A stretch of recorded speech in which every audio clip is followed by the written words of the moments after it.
Welcome to Game Master Monday Live.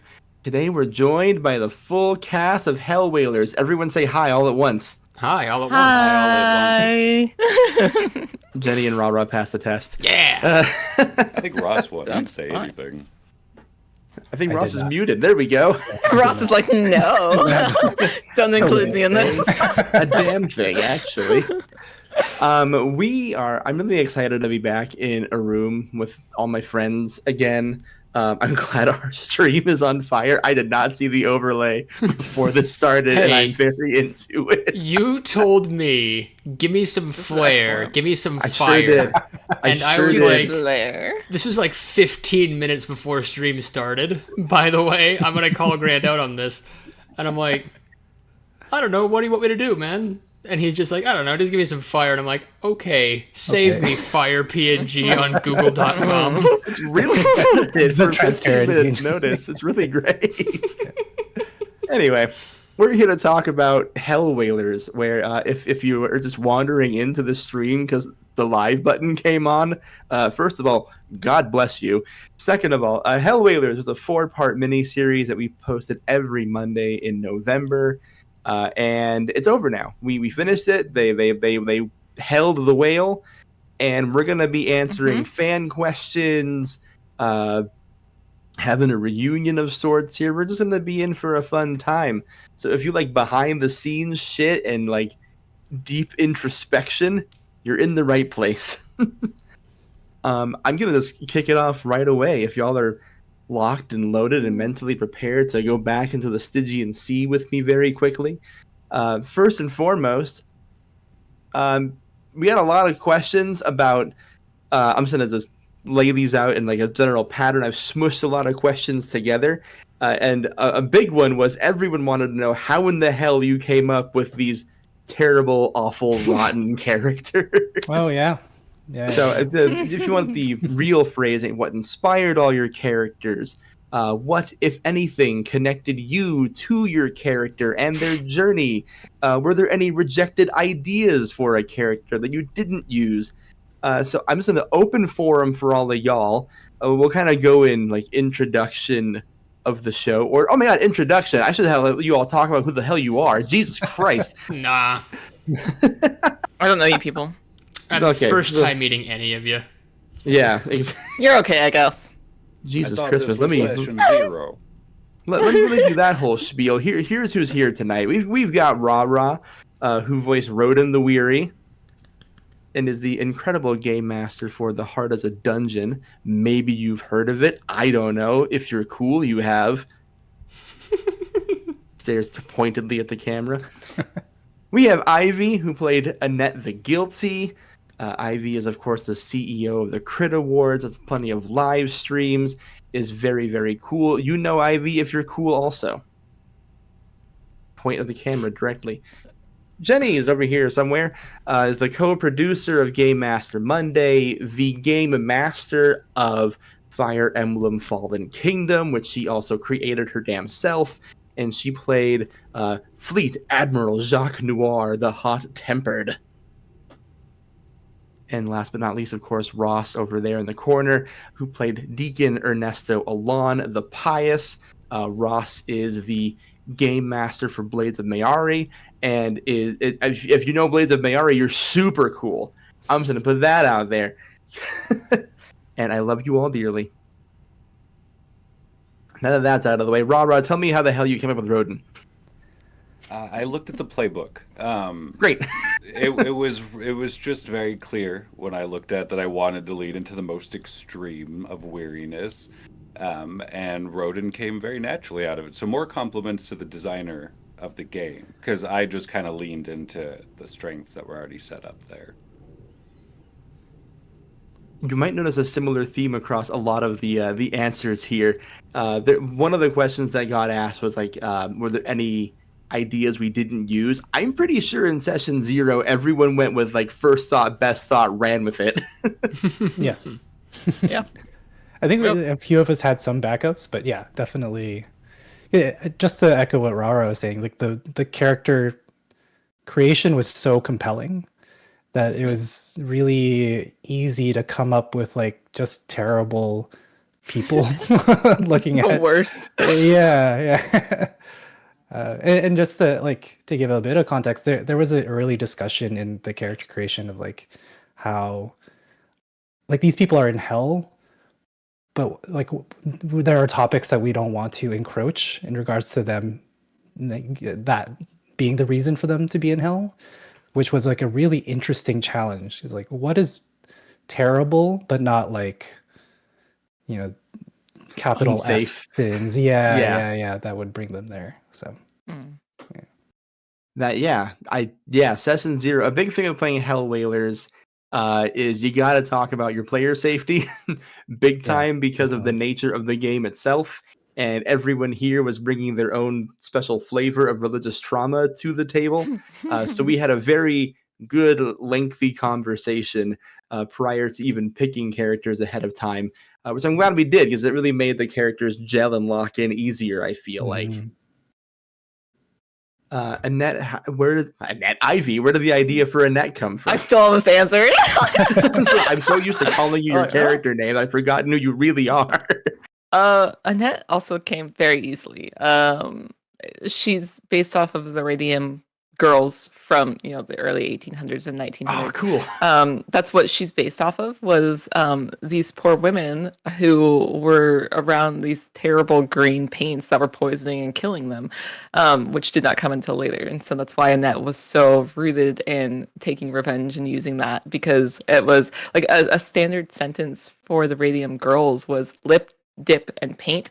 They were straight up like told to put the paintbrushes in their mouths, dip it in the paint, and then paint any of the clocks or whatever they were doing, and then put it back in their mouths. That's why Annette's jaw clicks, is because it is one of the first things that can be affected is your bones. It was cancer, and a lot of them, unfortunately, developed a lot of abnormalities, or their jaws would fall off. That's why her jaw clicks. And so that was why it was a massive part of that. It was, I very much rooted her in history of these people who had to go through this, these poor women that did not get any justice for it. It was men that ran the corporations, thing like that. And that's why her husband was her first victim, is that him being a corporate businessman, she would paint it in a light of, oh, this green color is really fancy for your house, let me paint it for you, fully knowing what it was going to do to them. So yeah, that came very easy because I love history and I love those stories, as tragic as they are. And I was like, it would be very interesting if one of them had taken it upon themselves to invoke their type of revenge. Yeah, what a good pull. That's so cool. I can't believe I didn't make that connection, but that rocks. There's plenty of Annette's motives questions coming up here for you. So that really sets the scene for future answers. Great. Jenny, I will just say, played a little bit against type, wonderfully so. What drew you to the hot-tempered and making Jacques? So, there were a couple of character creation options that called to me right away. The three that didn't get used, basically, and one that I ended up picking: the greedy, the haunted, and the hot-tempered. The greedy, to me, would have been super cool because I would have loved to have played, like, some sort of gambler. Like, someone who was addicted to gambling, or, like, your stereotypical white dad who's, like, at the casino instead of at church. Or something. Which, I guess that's not so stereotypical pretty much anywhere except Atlantic City and Vegas. But, listen, it's the 1800s. There's plenty of ways you could be at a gambling place instead of church. I suppose, yeah. There was plenty of whorehouses and such at the time. The haunted is cool because, like, being literally haunted by your past and by the sins you've committed are pretty cool. But I think what really stood out to me as for the hot-tempered is just what a fucking dick that guy can be. And anyone who knows me in real life is like knows that I hate being mad about stuff. Like, if I even have to, like, talk about an unpleasant experience that I had at work, like, I'll always be like, yeah, but it's not fair to, like, say that to that person because, like, they're just trying to go about their day or whatever. And I'm just, like, kind of very mellow and very apologetic and chill. and to unapologetically ask someone to fuck off for 2 hours of a day As a move. as a move, it was cathartic. I'll put it that way. There's a lot of catharsis in there, but I still felt really awful at the end of every session. The second and more correct answer is I'm a Homestuck fan. Which we will not be elaborating on further. Nope, not at all. Kind of a follow-up question. Jenny touched on this because there is an element of like, I'm playing someone deliberately nasty. So we were asked, like, what was the mental health care like after sessions or as you got ready to play this character? Again, open forum here. If anyone had any tips or tricks for how to take care of your own brain while playing these characters whose brains it's hard to live in. So I'll just shut my mouth and let the people who live the experience talk about it. I mean, a lot of the Me, time. aftercare is always a little different. I like pre-care. I like having like jokes and kind of behind the scene chat with the cast and locking in that personal energy. And then at the end, I just kind of feel like I've left it on the microphone. Like it's done. I can walk away now. But that's not how everyone works. But I really appreciated all of us talking our religious trauma before every episode, sometimes pushing us back where we had to add another recording session because we talked for too long and things like that. But that just got me ready and like in a good spot where I knew where everyone was coming from. Yeah, I agree with that. It was cathartic for me anyway. My aftercare is that I work retail. So she got it out of her system beforehand. And it kind of was because I would get to be able to, shout and scream and be mad and just, bitch at people who I knew for a fact weren't going to take it personally, and then deal with actual demons in the real life. Shoppers. But in all honesty, it's like we got up pretty early to do these recordings for me. So I would usually just like, take a shower, have a brief nap, get something to eat, and just like veg out until I had to go to work at like, I want to say like 2:00 in the afternoon. So it was mostly just like going to disconnect and I'm just going to do my own thing. Shout out to Selena in the chat who, in light of hearing you just went to work, said, "Babe, that's not aftercare." I mean, we just intentionally mentally destroyed Jenny for about a month. I had a lot of bleed in this character. So like that, for those unfamiliar, it's a LARP term, but also just acting term in general, where the line between you and your character kind of disappears a little bit, and you carry on those emotions or those thoughts or those feelings and stuff.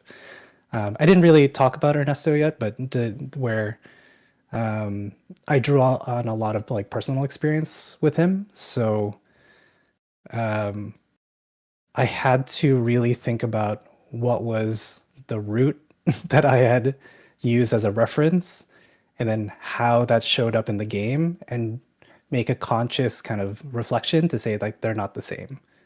So I think that was tough. I'm with you, Jenny. There's times where like I had to raise my voice and like chastise characters as a move, and that's just not something I like to do, especially with friends, let alone like anybody. So that was definitely something that just like resonates, where I'd be like driving and then I remember that again, and then I have to just like sit and realize that was in that space. We were all good.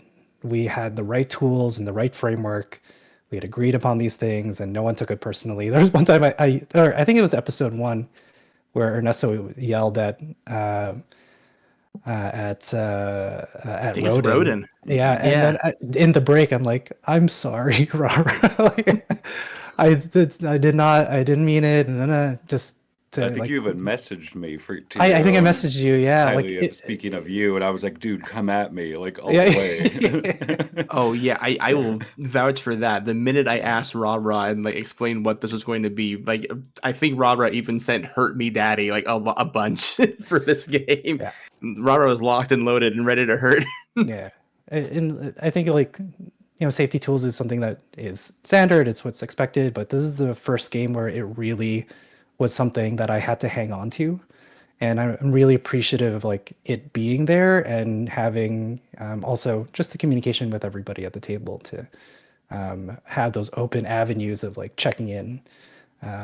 So those were the ways that I had to deal with that, and at the end of Hellwhalers, which anyways, I was just very glad to have Ernesto gone. And Yeah. you know what I mean?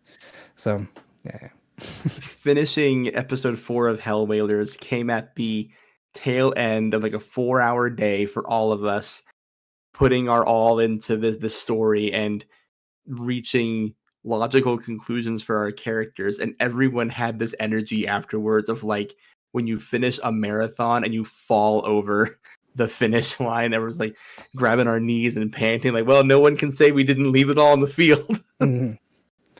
I actually was wondering or thinking about the game because like we made a conscious choice of having this tone.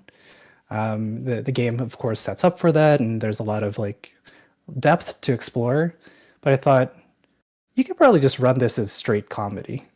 Oh, easily. I've seen it and just just have a lot of fun with it. So like if you hear this version of Hellwhalers, I do want to encourage you to not think that this is the only way to engage with this kind of topic. Please. Like comedy is definitely another way of exploring really difficult concepts. So or it could be just like a cozy game where it's just four folks on a ship and the sea, like fishing, like that. It's essentially a more complicated fishing sim, yeah. So hear me out. You do Hellwhalers, but it's VeggieTales themed. There you go. Movie and we make it this. yeah. I call the tomato guy. Oh man, that would Bob. Just kidding. Anyone who knows me knows I'm a Larry straight up. Fine, I'm gonna be the asparagus. Good call. Good call. Annette was not difficult to get into, which is both fortunate and unfortunate. I think a lot of women who grow up religious will probably very much resonate with the I want to be able to take revenge on the people who've hurt me in said context. So it is both an unfortunate thing and a very fortunate thing to have experienced and want that type of feeling, that type of outlet, but also having to deal with the fact that you've gone through something where you feel that way. So Annette, in the end, I was glad to be rid of her, only because she was guilty, as she knew herself. But I don't think she ever fully really agreed with the fact that she was wrong. And that is a very interesting to experience when you as a player understand that your character is a very bad person or doing wrong things, even if it's their own sense of sick justice or twisted justice, however they're justifying it to themselves, to then be like, yeah, okay, I as a player know this is bad, but they as a character still think that they did right. Like, it is a very difficult thing. Which is why I'm very glad for those types of safety tools and check-ins and things like that, where it's safe to experience those feelings and then let go of it afterwards, which I think all of us were very glad for at the end. Yeah. But yeah, and that was both fortunately easy to get into and unfortunately easy to get into. Yeah. I think the metaphor of like piloting your character really helped as well. Just like thinking, yes, this is distinct from you. So yeah, very different. Yeah. I'm really glad we had the safety discussions, and it's always good to like put together a team you trust.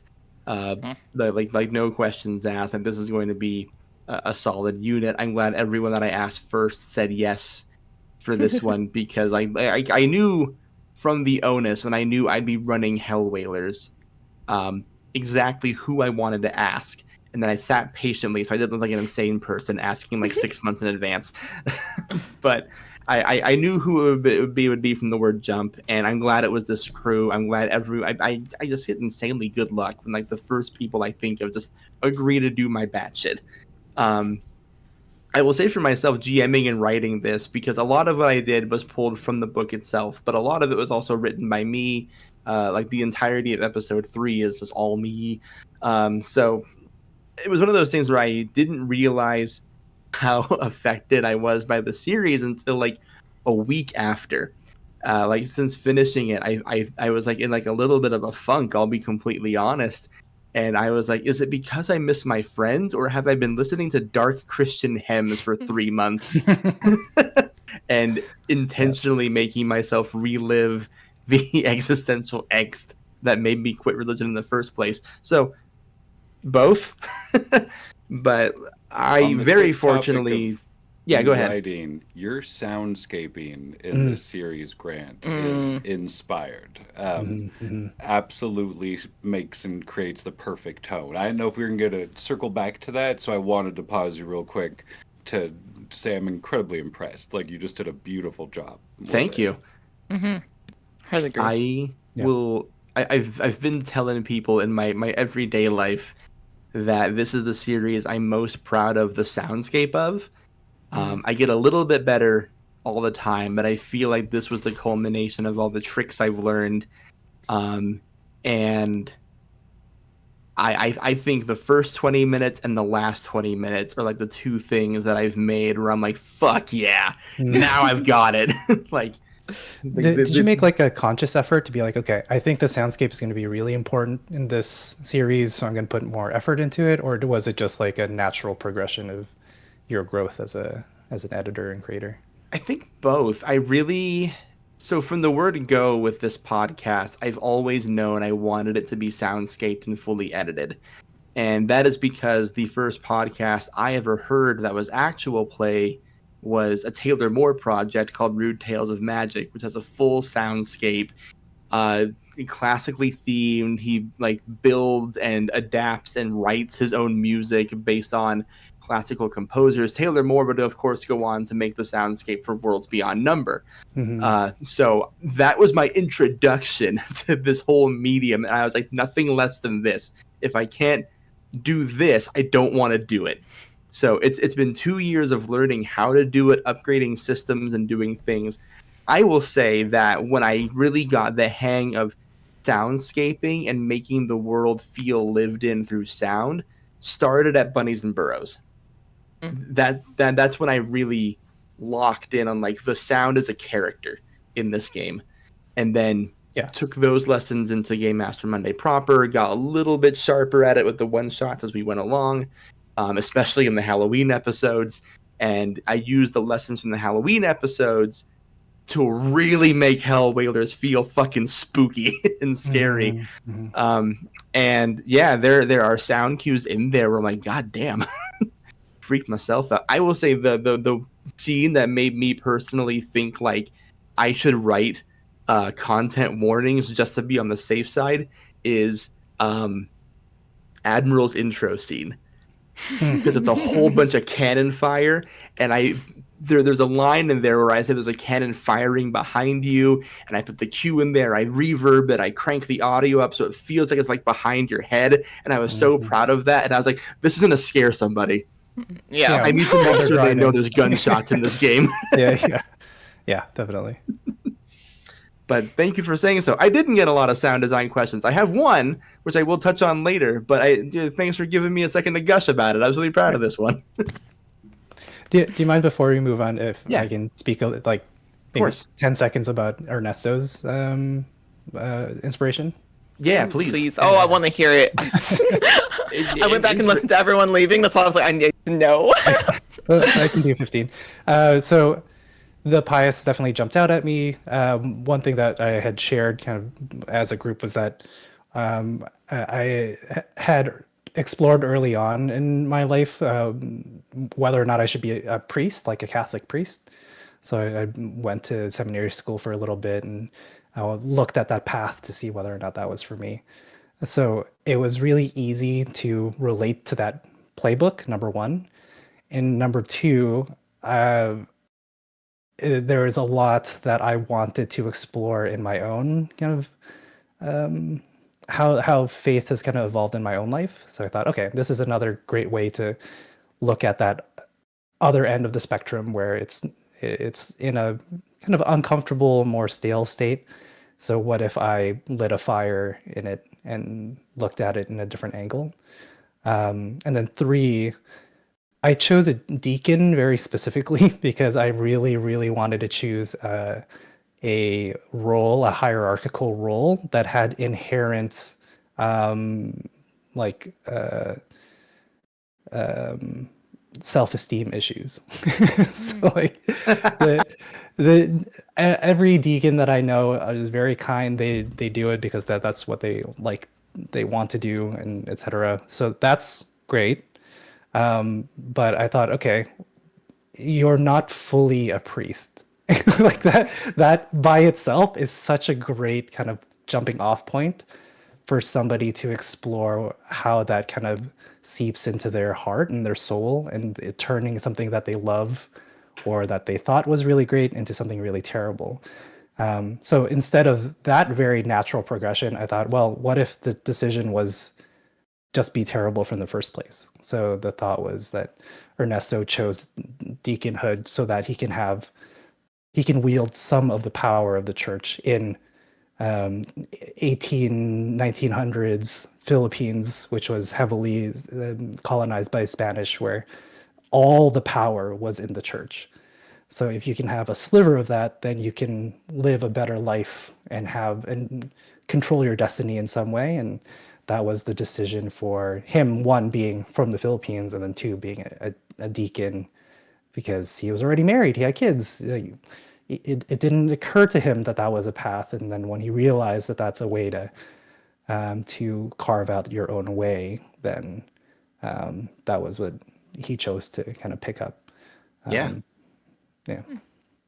I will tell you, when we started advertising that this was going to be the mini series, we got a lot of support from the Brewis Tabletop crew and Plus One XP, the publisher of this game. Mm-hmm. And when we announced Deacon Ernesto, Moss and Bogus Cheesecake, who co-wrote the game, just got so excited that someone chose the Pious character, because they believed it to be the most complex and layered playbook.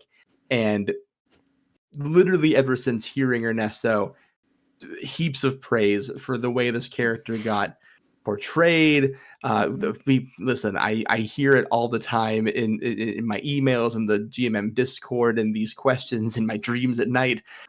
Just Tracks. how much the Deacon resonated with people, validated their own concerns with the church, and just flat out scared the shit out of them. So yeah, an amazing performance from you, Ross. Thank you. Well, one of my favorite things that I did with him was that in his flashback, I had one line where he says, "Oh, I tried to kill my family, but it didn't work," and then he just like moved on from it, right? Because that's the way for a person to go from being married into priesthood is if they become a widower. Yeah. So he's like, okay, well, then I can try and kill my family. But that didn't work, so let's figure it out. Because now I'm curious, did you, like, if one of us had asked, like, like, what's your wife's name or whatever, did you have all of that ready, or do you think you had done it off the top? So we were talking about this before we started recording. I have Notion pages based on every character. Sure. Yeah, so even if it's one shot. So yeah, I have all his kids, his wife's name, the city that he was living in, etc. I always wondered, like, while we were recording, like, if we did enough backstory exploration, but I'm so happy with what we got, because not that I think this would happen, but I'm glad that we didn't have your characters explain themselves and they were just able to be, you know? I think that's the most powerful way to show evil, is that there's just no explanation. It just seems like it comes out of nowhere, but you can kind of suss out some sort of foundation, and not seeing where the root is buried is, I think, scarier than. I agree. I big agree. I'm gonna keep the gravy train rolling here, as we got a bunch. I'm so excited for whatever else we have. This is a funny question, so I just wanted to throw this out there. Shout out to our number one fan, Prince. Okay, let's be honest. Which character deserved heaven the least? If you had to vote for one. I know my answer, but I'll save The it. Deacon. I would definitely say Ernesto. The Deacon. Yeah. I think it would be Ernesto, and Yeah, I think so too. I think that's If if you listen to the performance, like it explains but you play like Deacon Ernesto in such a way where it's like at the beginning it's like, oh, he can be fine, and then his gradual like descent is my favorite thing because it was so gradual where even us at the table were like, this is so interesting and fascinating to watch. Oh, I Roaden was was on to him rereading from my old day chats. Oh, Oh, and go that ahead, was Rahrah. not. And that was Yeah. not. Roaden was on to him at day one. Yeah. May the Ivy hypocrites was, even and that pray was in not. hell. Yeah. Annette and Deacon's relationship is so like infinitely So like cool. fascinating to Yes. me. I love that, Ivy. Yeah. Yeah, It was so cool to Annette play out. putting him on a pedestal and just watching him slowly fall off of it. But I also like the commentary that Roaden and Admiral have about their relationship. Like in episode 1, Admiral gets so pissed off at you two just talking that he yells at you and accuses you of flirting and not Flirting? doing your Yeah. job. Yeah. And it's like, no, like he just must Not be at better all. than I. Like, that's sure we're both here, but like, in Annette's mind, it was like there's layers to the bad of all of us, and then she's like, well, I am the worst of this Deacon. May be bad, but he is not as bad as. So it's this weird pedestal of how we view certain people's bad behavior. Of well, in comparison, He's probably worse. far above me. Yeah. He's a Deacon. Well, I especially in love like that. Christian sin, it's hierarchical, right? Exactly. There's like mortal and venial and stuff. So like it inherently sets up people to be better than you or less than you, and that's like it sucks. terrible. And it was really great to see it like show up in the game for sure. The last thing I'll say about it here is I love that it's Annette who cracks the theme that I was getting at with like all of your characters and Captain Mudge and the lighthouse and everything, which is all sin is equal in the eyes of God. So when Annette corners Captain Mudge and it's like, what did you do to deserve to be here? And all he said was, I was a good Christian. And then it clicks in her brain. It's like, how incredible that you're here with the rest of us who are clearly worse, but we're all on the literal same boat. The same boat. I'm gonna keep it moving here. We talked a lot about our favorite aspects of the Hellwhaler system, but just to make our beautiful game designers who are here tonight feel really good, what was your favorite part about literally playing Hellwhalers? Like mechanically. Playing the weary was probably my favorite part. I love that the playbook encouraged me to be worse. Like it rewarded that. And so it was just a joy to play Roaden. I also just picked the playbook because it seemed kind of difficult. Like he's just tired. And he's with murderers and things of that sort. Because Roden's never done anything wrong. Never. No. So Not once. I really loved that aspect of it. And just the fact that they would put it in the game. When there's so many more dramatic options one could go with. There's a nuance of were they tired before they were evil, or did the tiredness lead to an evil out of boredom? And all of those questions that can just come from sloth. So I just even love the fact that it was an option in this game.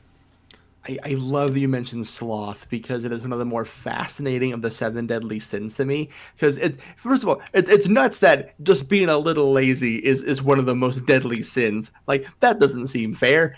But it's also like if you're using the 7 deadly sins as like a narrative tool, the ones that I always feel like get underdeveloped are sloth and envy.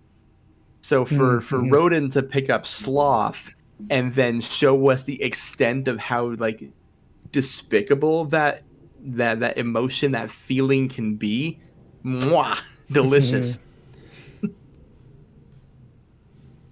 I mean, I will say as your game master, I love that every action is transactional. oh yeah. I love not saying the phrase roll for this and outcomes Yes, being that's true. uncertain. I love that it was just like, did you do enough nasty shit today? May I has? I really liked how quick and snappy everything felt in Hellwhalers. There wasn't a whole lot of crunch that you had to deal with. It was just, what do you want to do? Pay up. Move on. It's the first game I played in a long time where combat was fun for me. Weird, right? Because in a lot of games that I really do enjoy that have the exact opposite thing, where they're like super like crunch heavy games, like I have designed a crunch heavy game. There's so many things you got to think about when you roll a single pair of dice in Fallen Kingdom, and even in Dungeons and Dragons, where you have to wait maybe an hour for your turn in combat, depending on how strong your teammates are, just because of how much shit they can do and how much damage they can do in one turn and how many attacks a barbarian or fighter ninja gets or whatever. And Hellwhalers is just like, okay, here's your shot. What you doing? Yep. And it really does feel like combat lasts that 6 seconds that D&D claims it lasts. It's like, these 4 people did something so quickly that it actually is happening in real time. And for the record, piece of combat in the game was when Annette attacked the back of a ship. Oh yeah. Oh yeah. I mean, hell yeah. A close second would be that none of the character archetypes dissuade you from becoming a better person. Like there's a couple of stuff in the hot tempered that are like, oh, but you're doing this as like, you know, as kind of almost like a self-righteous action, you know, like make an important sacrifice. That could be interpreted as a good thing. Or an important sacrifice could literally be killing your friend so that you could get the whale. Yeah. So it's hard to which really was say. on the table. Definitely. That fell overboard. Oh, yeah. And did Jacques consider it? I don't think he even recognized that Annette was off the ship because, you know... I will say Jacques was the only one to not take an action to save Annette, to the point where Roaden had to negotiate, can I just spend 2 souls to resolve that? Not with me. Yeah. That was a changing moment for Roaden, actually. Yeah. Not knowing who they are without a humanity to bounce off of. There's also like a terror there and a weariness of having to start over with some other asshole. So selfish reasons, positive outcome for Annette. That explains Roden's like the second half of Roden. Yeah. You know, yeah, that makes a lot more sense then. Because I'm like, when did he become a flame sword wielding hero? And Yeah, pretty jumps clutch into there at whales the end mode. in the tower and the whale. Totally, yeah. My favorite was Roaden surprised. line is when he's talking about how he's feeling very proud of himself because he's been the one to resolve most of the knots throughout the game, and it just like occurs to him that he's the hero of the group. Yeah, And there's a sorrow too of maybe I could have been a better fucking person. yeah. And so that was also approaching his end. Like this is like a weird one shot to see who I could have been, but I'm not going to take that close of a look at it because sometimes happiness looks back, and you don't always want it to. So I was even surprised by what he was doing. I'm like, I should just let Annette die. And it's like, but he wouldn't also care about the well that much either. No one's as impressive when they start to give a shit is something he said as a rule fairly early in the campaign. Yep. Said it about the Admiral, the Captain, God. We love Hellwhalers. Dope system. Yeah. Oh, go ahead, Ross. I was a big fan of how the weak moves specifically pissed off other characters. Like it was like built to make other characters annoyed. Like for the Pious, the castigate yourself or others for mortal failings feels like it's pointed to the hot-tempered, the guilty, the weird. Like it's so great that it feels like they're interconnected. I think you even said it in the show where like, oh, it's so funny that I have the perfect weak move to like fit into this moment because you set something up in this way, right? The lures that like bait Yeah, people. the lures. Yeah. Yeah, absolutely.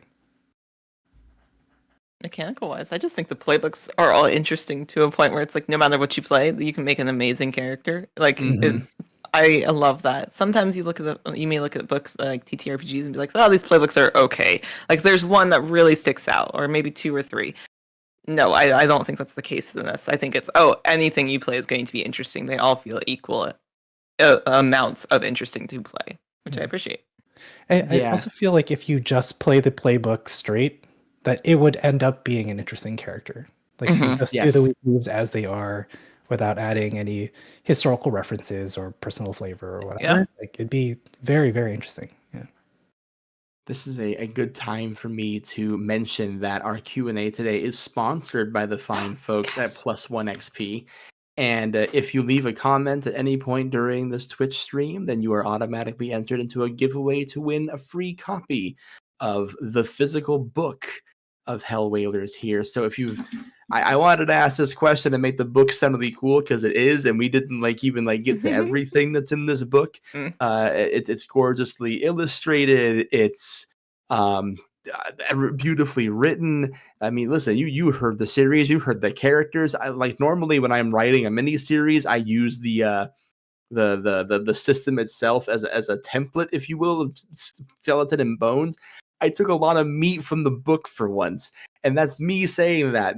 A person who notoriously hates being on rails and feeling reined in by a book or a module, but I love Hellwhalers so fucking much that I've been wanting to do this series for a year. The book came out a year ago. The minute they released this book, I was like, I must make this a mini series, and now it's here.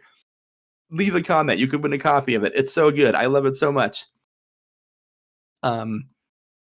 I'm going to turbo through some quick lore type questions, some GME type questions. If you have some insight, feel free to jump in, and then we'll go into more character specific questions. But just to fan my own flame here a little bit, I got a lot of questions about Captain Mudge, a lot of questions about what his whole deal was, where he came from. So just to rattle off a couple, how did you choose Mudge? Was Mudge meant to be a zealot, more of a false prophet, or something else? What was the significance of the deeper voice that was in the sound editing throughout the game? Is that supposed to be Mudge? So let me just pull the curtain back on our infamous captain. Enoch Mudge, our captain, is a real man that I pulled from actual history. If you have ever read the book Moby Dick, you might recall chapter 6, where you meet a Father Mapple, who is the person who talks to Ishmael before he goes out and does this whole thing. That chapter really fascinated me, and there's a lot of Moby Dick allusions in Hellwhalers. The whole point of Moby Dick is very literally man versus God, where the metaphor for God is a whale. So Mudge at first was my little wink towards I get the joke, Moss. I know what book this is. I also took sophomore English class. And enjoyed that book, despite the fact that 50 pages of it total are important, but that's beside the point. I also just like the idea of your captain being a New England priest who, by all accounts, did something wrong, or just was trying his best, was a good Christian, but still came here. And the reason he's hunting the whale was because he felt he was owed something for his life of sacrifice. Which kind of ties into the second question for my lore-based things, which was when I created my version of Heaven and Hell, what was the thought process? And it was that. The only person I told this to was my wife, but I said my guiding star for how hell operates is that religion itself is hell. It's torture to go through it. It takes pieces of you away. Being a good whatever religion you are is a hindrance in some capacity. So your captain being an upset priest was a lot of fun for me.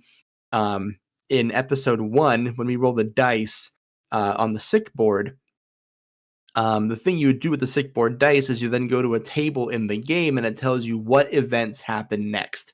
So episode 2 is entirely devised from that. That's where the devil birds come from. That's where the lighthouse comes from. So when I rolled the lighthouse, that broke the story open for me. I was like, I knew I wanted to hide a group of good Christians in hell somewhere that you would have to encounter. It being a lighthouse was divine providence. That was the hand of God steering our ship towards a good story. So yeah, that's the whole philosophy there. If Bunnies and Burrows was my love letter to my younger self, to let them know that having faith wasn't a bad thing, this series is me stabbing that kid in the back while giving that hug. Like, fuck you, kid.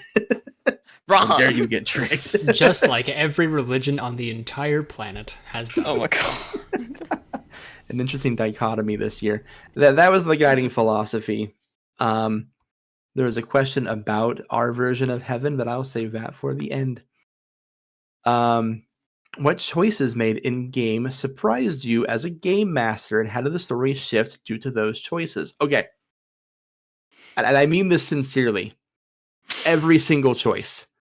I was never not surprised by these fucking assholes, because you could bait them, you could put them in rooms together, you could highlight the horror of the situation.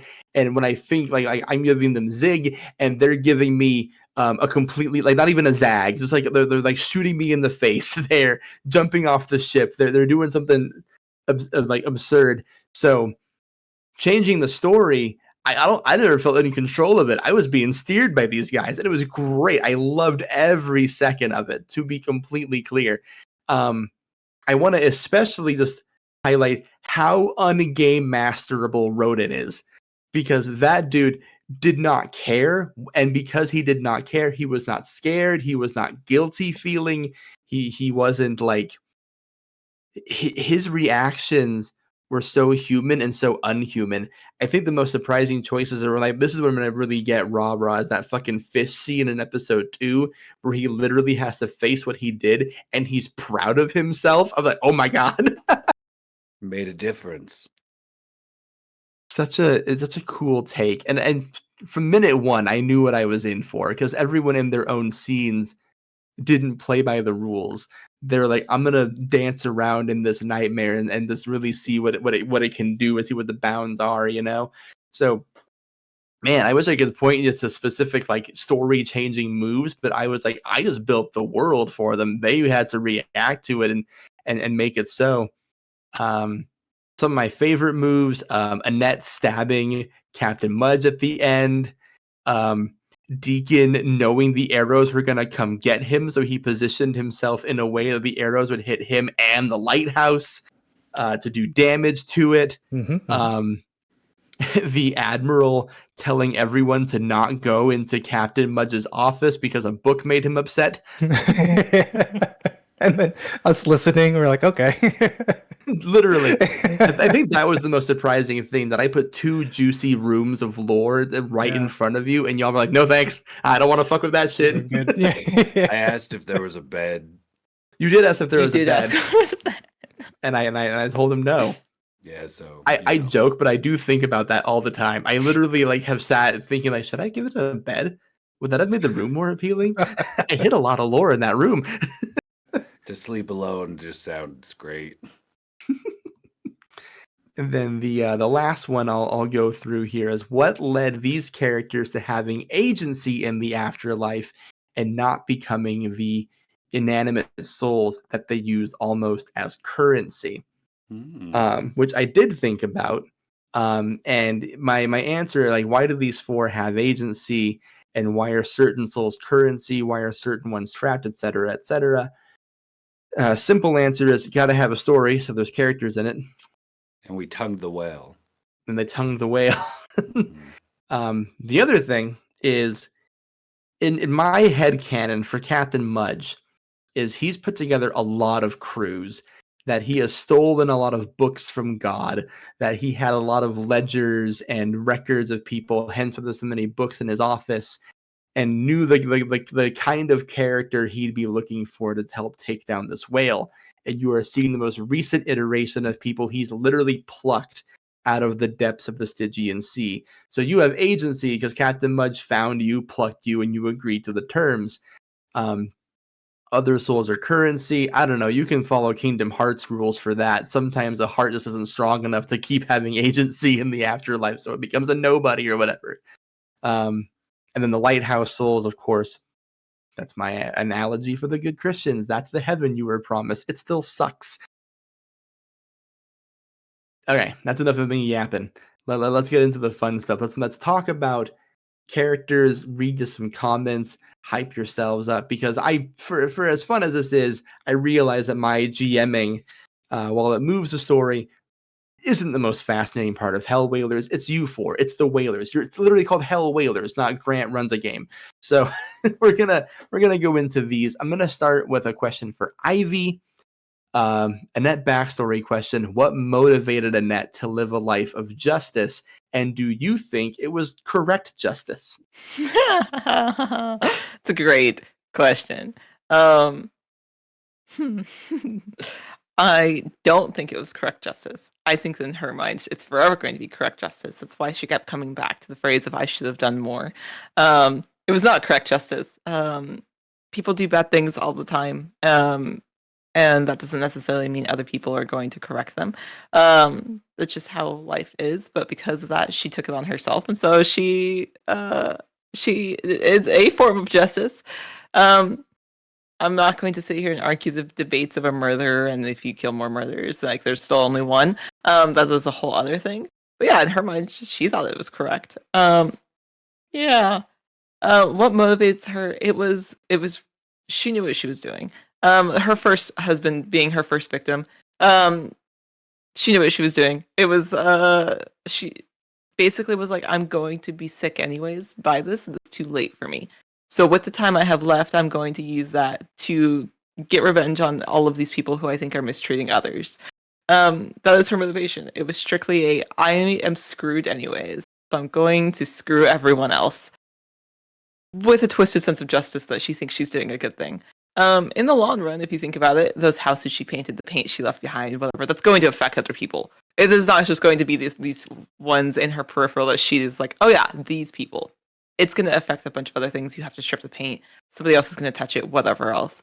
So that was her motivation. Was she correct? No, she was hurting a lot more people than she originally realized. And I think that's the kicker, right? Because I'll be straight. This question was asked in a pre-Luigi world.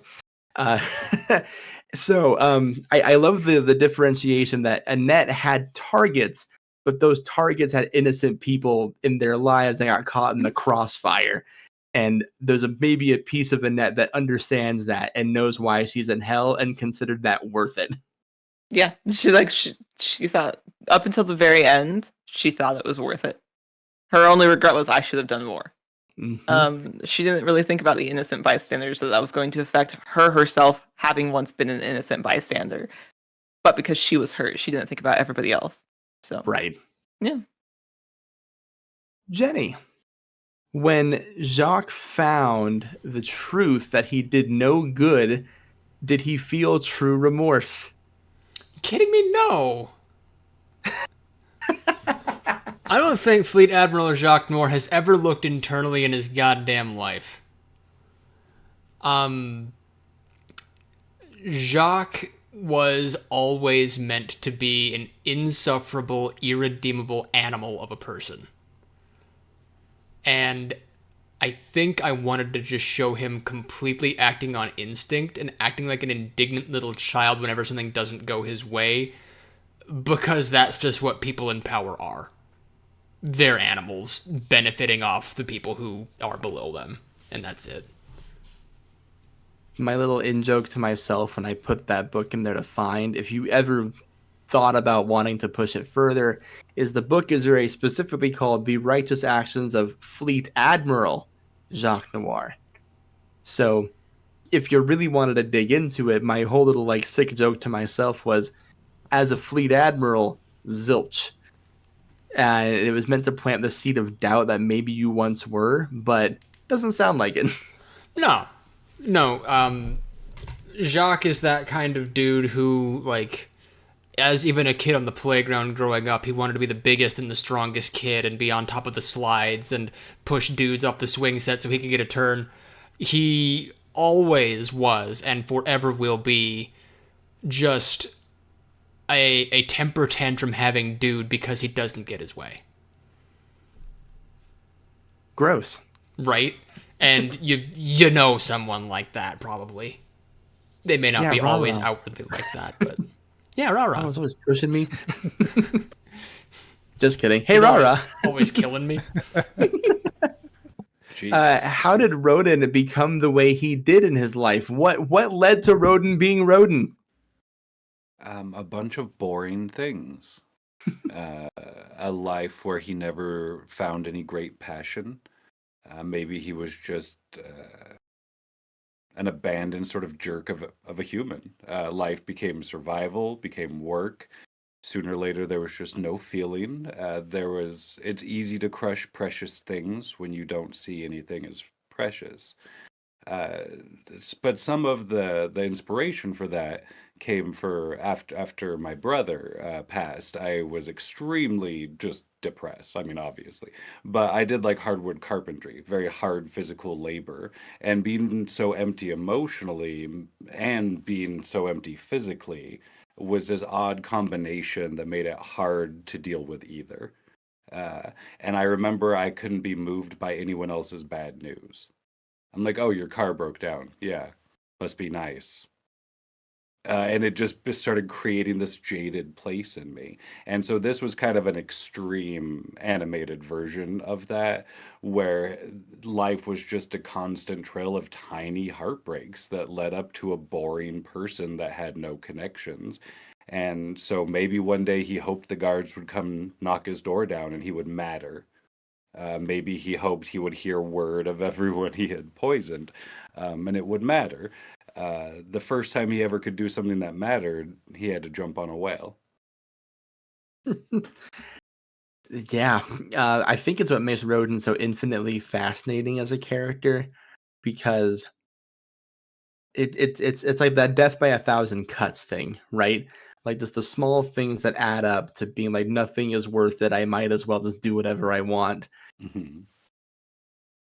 The scene that really gets me with Roaden, and it's a really small moment in the grand scheme of things. It could almost be read as a joke, but it's after he meets the angel and you all kill it, and the Admiral swoops in to get him, because there's this thing about the Admiral where he starts to care about you all as a crew to him. And like he swoops in and he like catches you, and he's holding you, and you just look up and say, "I'm beautiful, Admiral." And it's just those little moments like that I think where Roaden starts speaking to a lot of people. I will tell you, during the course of Roaden waxing about how tired he is, I would get no fewer than 3 people in my DMs live listening, being like, "Roaden is such a mood." Ross, consumed by the lust for power, how did Ernesto lose himself? I know you touched on this a little bit when talking about the inspiration for the character, Yeah. but like there's such a like from minute 1 you make it clear that Ernesto just wants power. So how does he go about losing himself? What's the process of doing that? How do you portray that? Yeah, I really drew on that like Spanish colonial Philippines and this time of like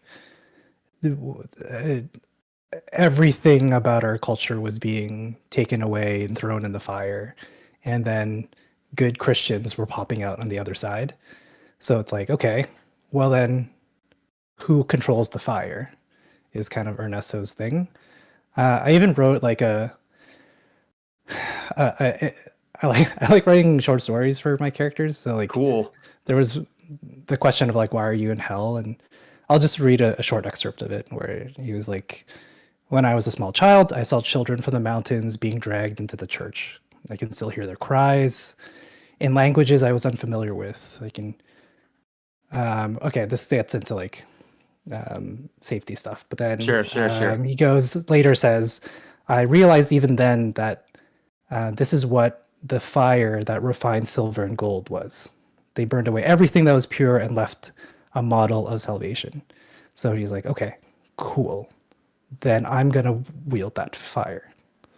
It is kind of that motivation, and it's like, I feel like it's relatable in lots of ways. Like when you feel helpless, then you'll pick up the thing that gives you even a modicum of strength and control and agency in the world. But for him, he was just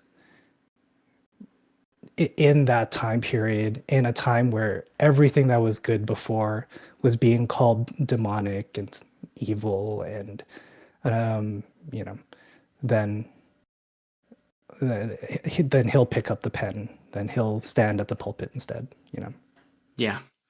That's one of the things I love about how you operate, Ross, is there's always going to be a key part of you and your background and your culture that comes to these characters, and like it's so reverent and so creative, and like even finding the way to like send that message through a character like Ernesto is like so rad, and I'm so like grateful to have you in this cast to tell that story. And I mean, I said it before, a lot of people resonated with Ernesto, you know, because you don't hide the fact that he's responding to a colonialized Philippines in the show. So people really were drawn to that and appreciated that story. Mm-hmm. I was punching the air when you were telling us your character concept. Yeah. Second Zero, like, blew my mind. I wouldn't bragged about it like right after in another stream. I think it just amazing work, Ross. I think thank you. I think the thing that we didn't really touch too much on was like that he martyred himself, and that was like a fun joke. I think it becomes apparent though, right? Like in episode 3 when you enter the tower, right? Yeah. Like even with everything he did in that tower, especially at the top, like he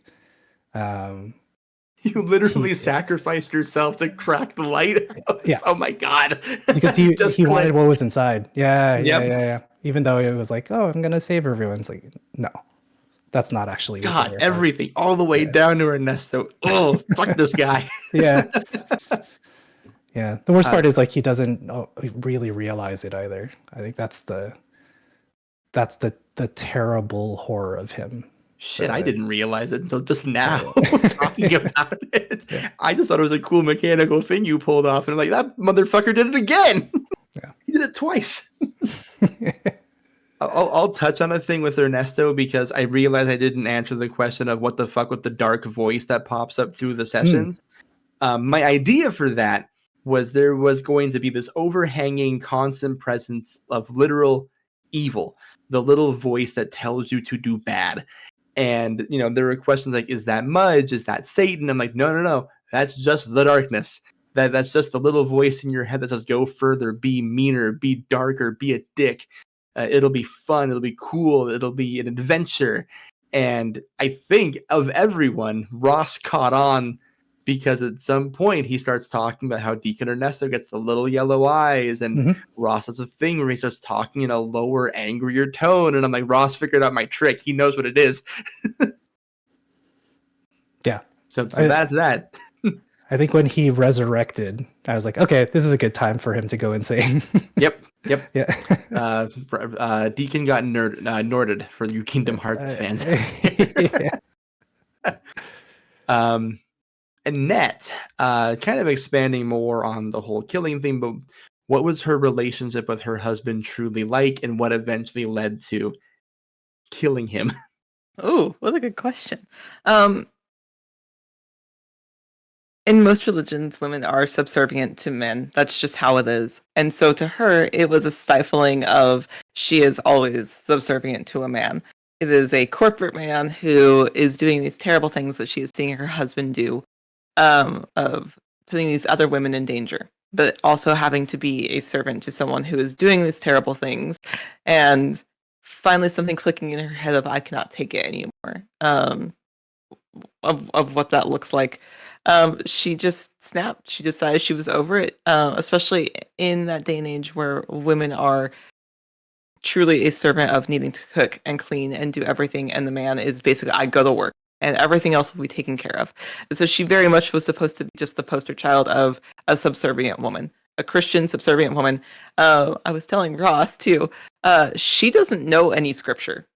That's why she fell back on the Deacon so hard, is that she does not know scripture by heart at all. She can sing hymns, but she doesn't read or know any of that herself because she looked to the men around her for that teaching.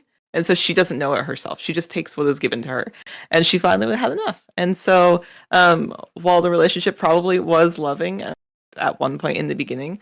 It kind of quickly fell into that submissive place, and I personally am not a very submissive person in that way. And growing up in a Christian, Southern Baptist, was expected to be that. And so it was very much this is what happens when you push somebody to a point where they can do no other thing except lash out, however that is. Unfortunately, hers was just a very murderous tendency of lashing out. But yeah, that is what she was. Is that the relationship probably was healthy? It was probably good at one point from an outside, looking in. I'm sure it was like a perfect marriage, a Christian loving man and a very beautiful, kind Christian woman. But on the inside, you never know what's truly happening. And so that's really what I wanted to base her off of what happens when you finally push a good woman too far. Yeah, it was that idea of subservience that I had this. I had like little I wrote little things to myself for each character to use at any point during episode 2 if I saw the opportunity arise. And a little joke to myself as I wrote them as the temptations of insert your name here. My little cheeky joke to make you all Jesus, if you will. Annette's temptation was literally like, who would be someone who lauded authority over her, who could convince her to go back to hell, essentially, get off the ship, go back and stop goofing around with your little side project and go back to where you belong. And so when you were like, I'm going to have that person be my husband, first of all, thank you for trusting me to do that scene with you, because I blacked out fully. I mentioned this in the Bunnies and Burrows Q&A, but sometimes I play an NPC where it clearly stops being me, and I go back and I listen to it, and where the fuck did this come from? Like, who's that? Yeah. Like, the line that I said that came out of my mouth, that I know came out of my mouth, was, I know you can hear me, but are you listening? And I was like, oh my god, that's such a toxic husband fucking line. What the fuck? Oh, it was perfect. It was so good, because that was exactly how I envisioned him too. It's like, this is excellent. Just we're about to get some feminine rage. Like, yeah, one of those things I'm like, man, I can't believe I had the balls to say that to Ivy, of all people. Yeah, we love some good safety tools where we know that this table is safe. Yes, absolutely. We do the safety tools thing a lot. We've been talking about it a lot today, and I think it's really important. But I'm also just like, it's really cool Ivy trusted me, because this is our first time playing together. I threw in the darkest fucking concept I could possibly scheme to just invite someone blind to our table. And Ivy, episode 2 is a down to clown. Toxic husband time. I'll always pick the worst. That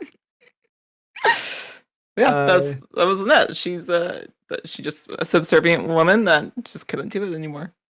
I'll talk about the ending in a bit, but editing her ending scene, literally I had to take my headphones off and go for a walk in my house, because I'm just like so moved by her story a lot. And like the way the music lined up perfectly with that scene, like I was editing it. I made it. This sounds like I'm gloating, but I'm not. It felt like my hand was being controlled by an otherworldly specter. And like it like the way it lined up, like made me genuinely like emotional and tear up. And I need to walk away. This is a fucking board game. Like, what am I doing? Jenny, in life and in death, how did Jacques fail his troops as a leader?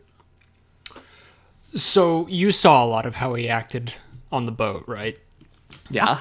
Barking orders without thinking. He was a failure of a leader in life because he would send many good men to their deaths for reasons they did not need to die. He talked a little bit about it in the beginning, in his opening, where he starts getting into fights that are way too big for his fleet to handle. He says he got into those fights, but he didn't win, is the problem. He's a fucking loser. This guy studied the likes of Napoleon and, dare I say, the conquests of Adolf Hitler as an idea of, oh, this is how a successful admiral can do a thing, maybe. I don't think that's quite, timeline appropriate, but, just to give you the kind of ideas of what sort of people he would study. Went to the historic baddies. Exactly. The people who significantly showed their power and played with their cards playing face up and significantly got their shit kicked in for it. So, yeah. transitioning into Hellwhalers, when he continues doing more of the same and expecting that everybody follows his orders to a T, and then those people don't do it, and then he's just sitting here like, well, these guys are fucking useless, just like the troops that I commanded in life, so I gotta do everything my fucking self around here. I love that you, kind of won over Roaden, but I feel like that was more winning over just, to keep... Like the laziest possible answer. Like, oh, you're supposed to be in charge? Okay. Right. And a lot of, I think, Jacques' relationship to the other whalers is he sees them as tools to his own ascension. Sure. He doesn't really give a shit about what they're doing as people. A lot of his, chastisings of Roaden are you're going to get yourself killed, and that's going to result in me getting killed and me not getting what I want. How can I use you if you're dead kind of mentality, Just... I love the disdain in your voice when you talk about this man that you invented. You invent a villain, right? Yeah. And then you just cannot stand the guy. I feel... You ever watch Puss in Boots: The Last Wish, where you deal with Jean Mulaney's character? Oh yeah. What's his fucking name? No, I know you mean Jack Horner. Yeah. Where at the end you have this big revelation from the Jiminy Cricket analog. Goes, you're an irredeemable monster. It's yeah, what fucking took you so long to figure that one out, idiot? That's Jacques to me, except without any of the comedy or good feels of Jean Mulaney. It's a little funny. He's a little funny, if only that you can realize that he's so over the top, but you can still imagine this guy in real life, Every character has these little moments of levity and comedy that I think round them out, but also drive home how icky they are.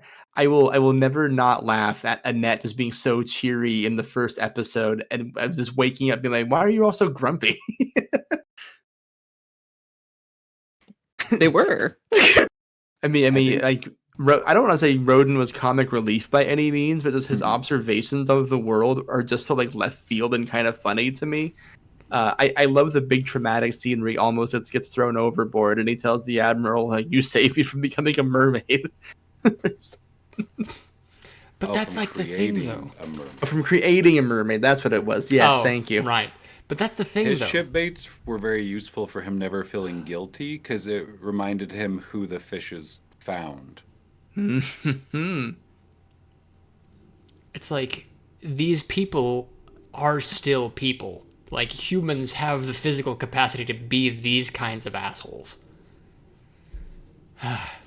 Drives me Speaking fucking of the up fish wall. scene, not to cut you off, Jenny, I'm just trying to make sure we get through all these. But speaking of the fish scene, hey, Rahrah, who was Sarah?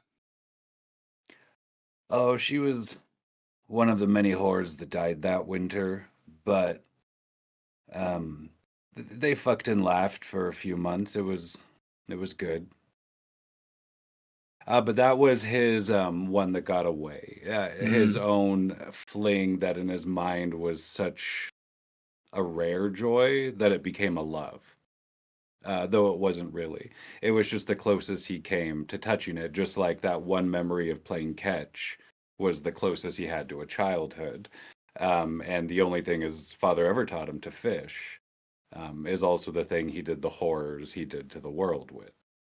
So Roaden didn't have a wide view of the world. I wanted to play him cruel and dumb because those people becoming bored have wrecked nations before or won elections.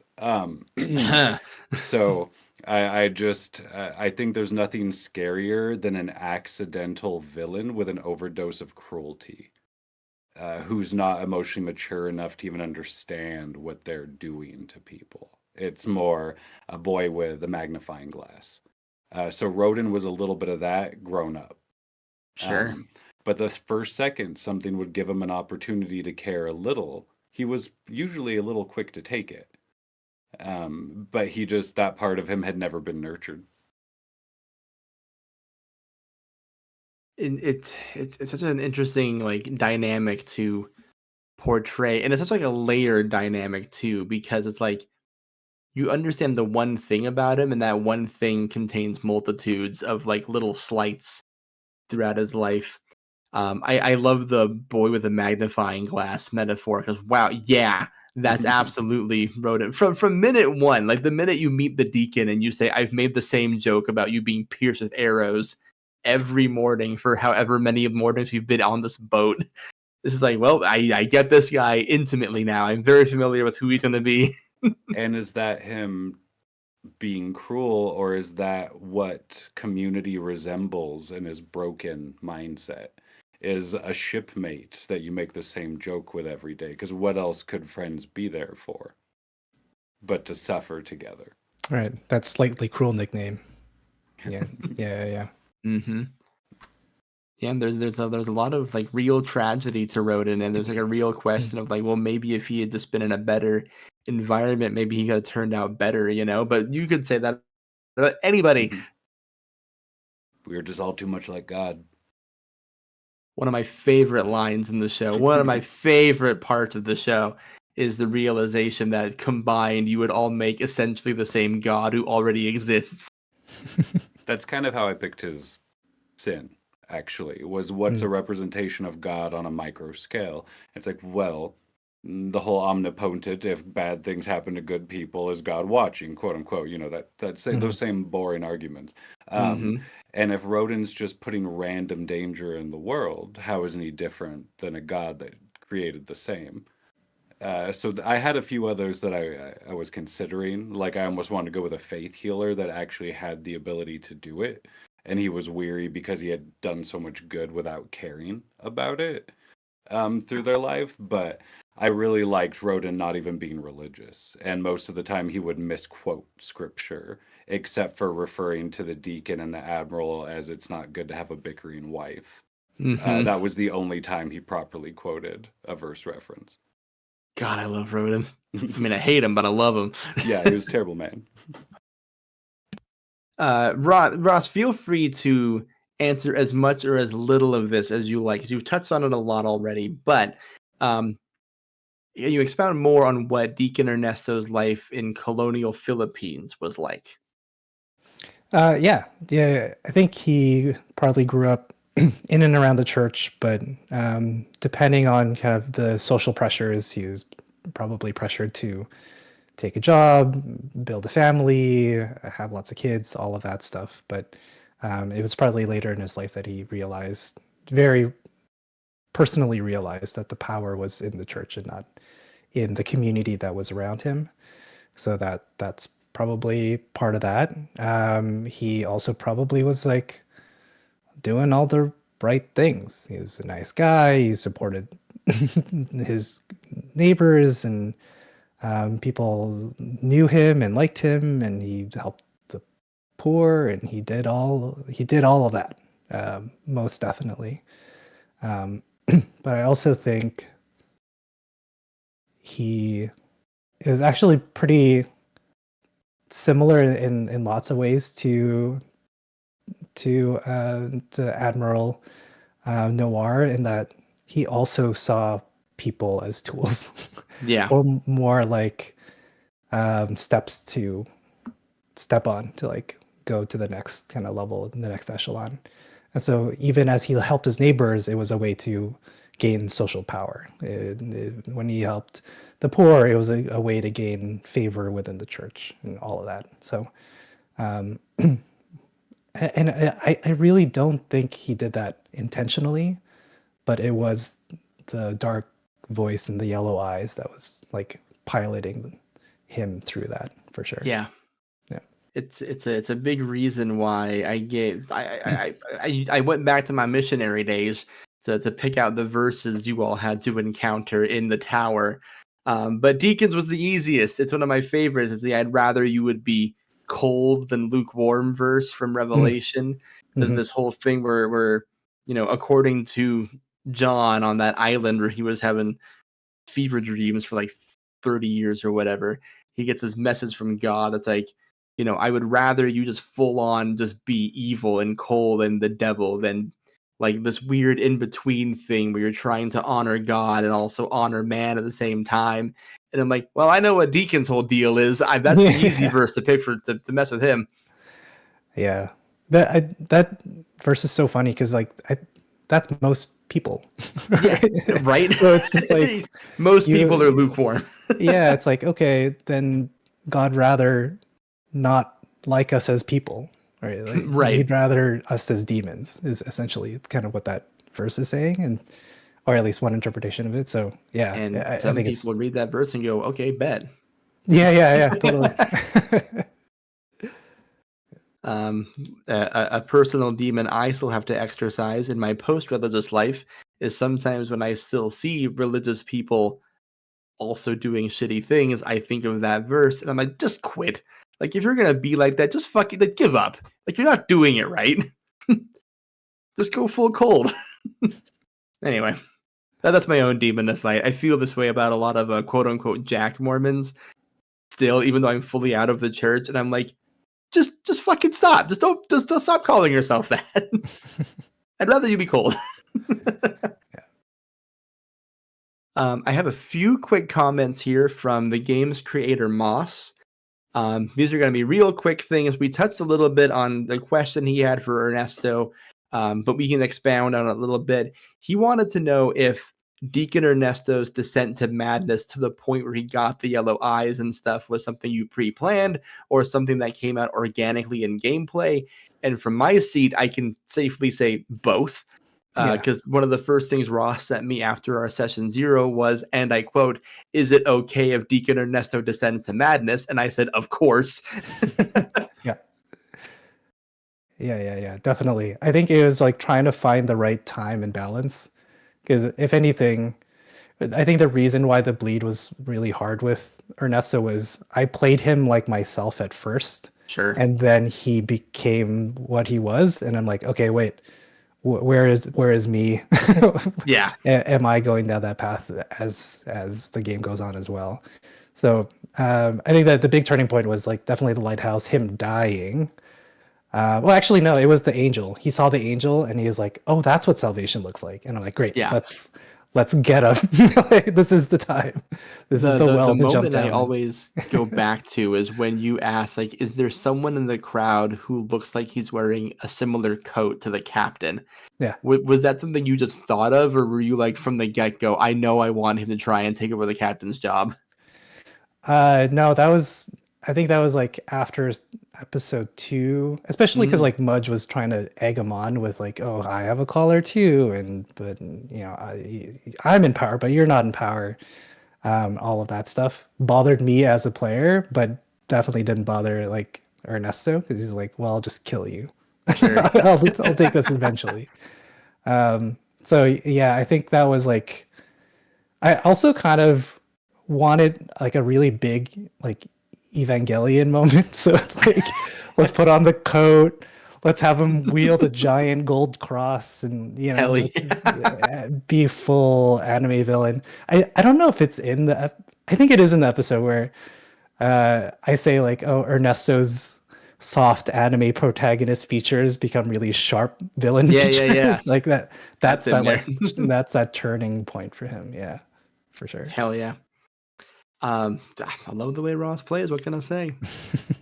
Then the other comment we got from Moss is just like a general comment for Annette specifically, not really a question, just something he wanted to point out, or they wanted to point out. I think Annette was the straight man, quote unquote, in this one. The one who had to keep the end goal of the scene or story in mind while everyone else goes off the rails. Generally, usually, an indispensable tool for a successful story, but often suffers from being remembered the least.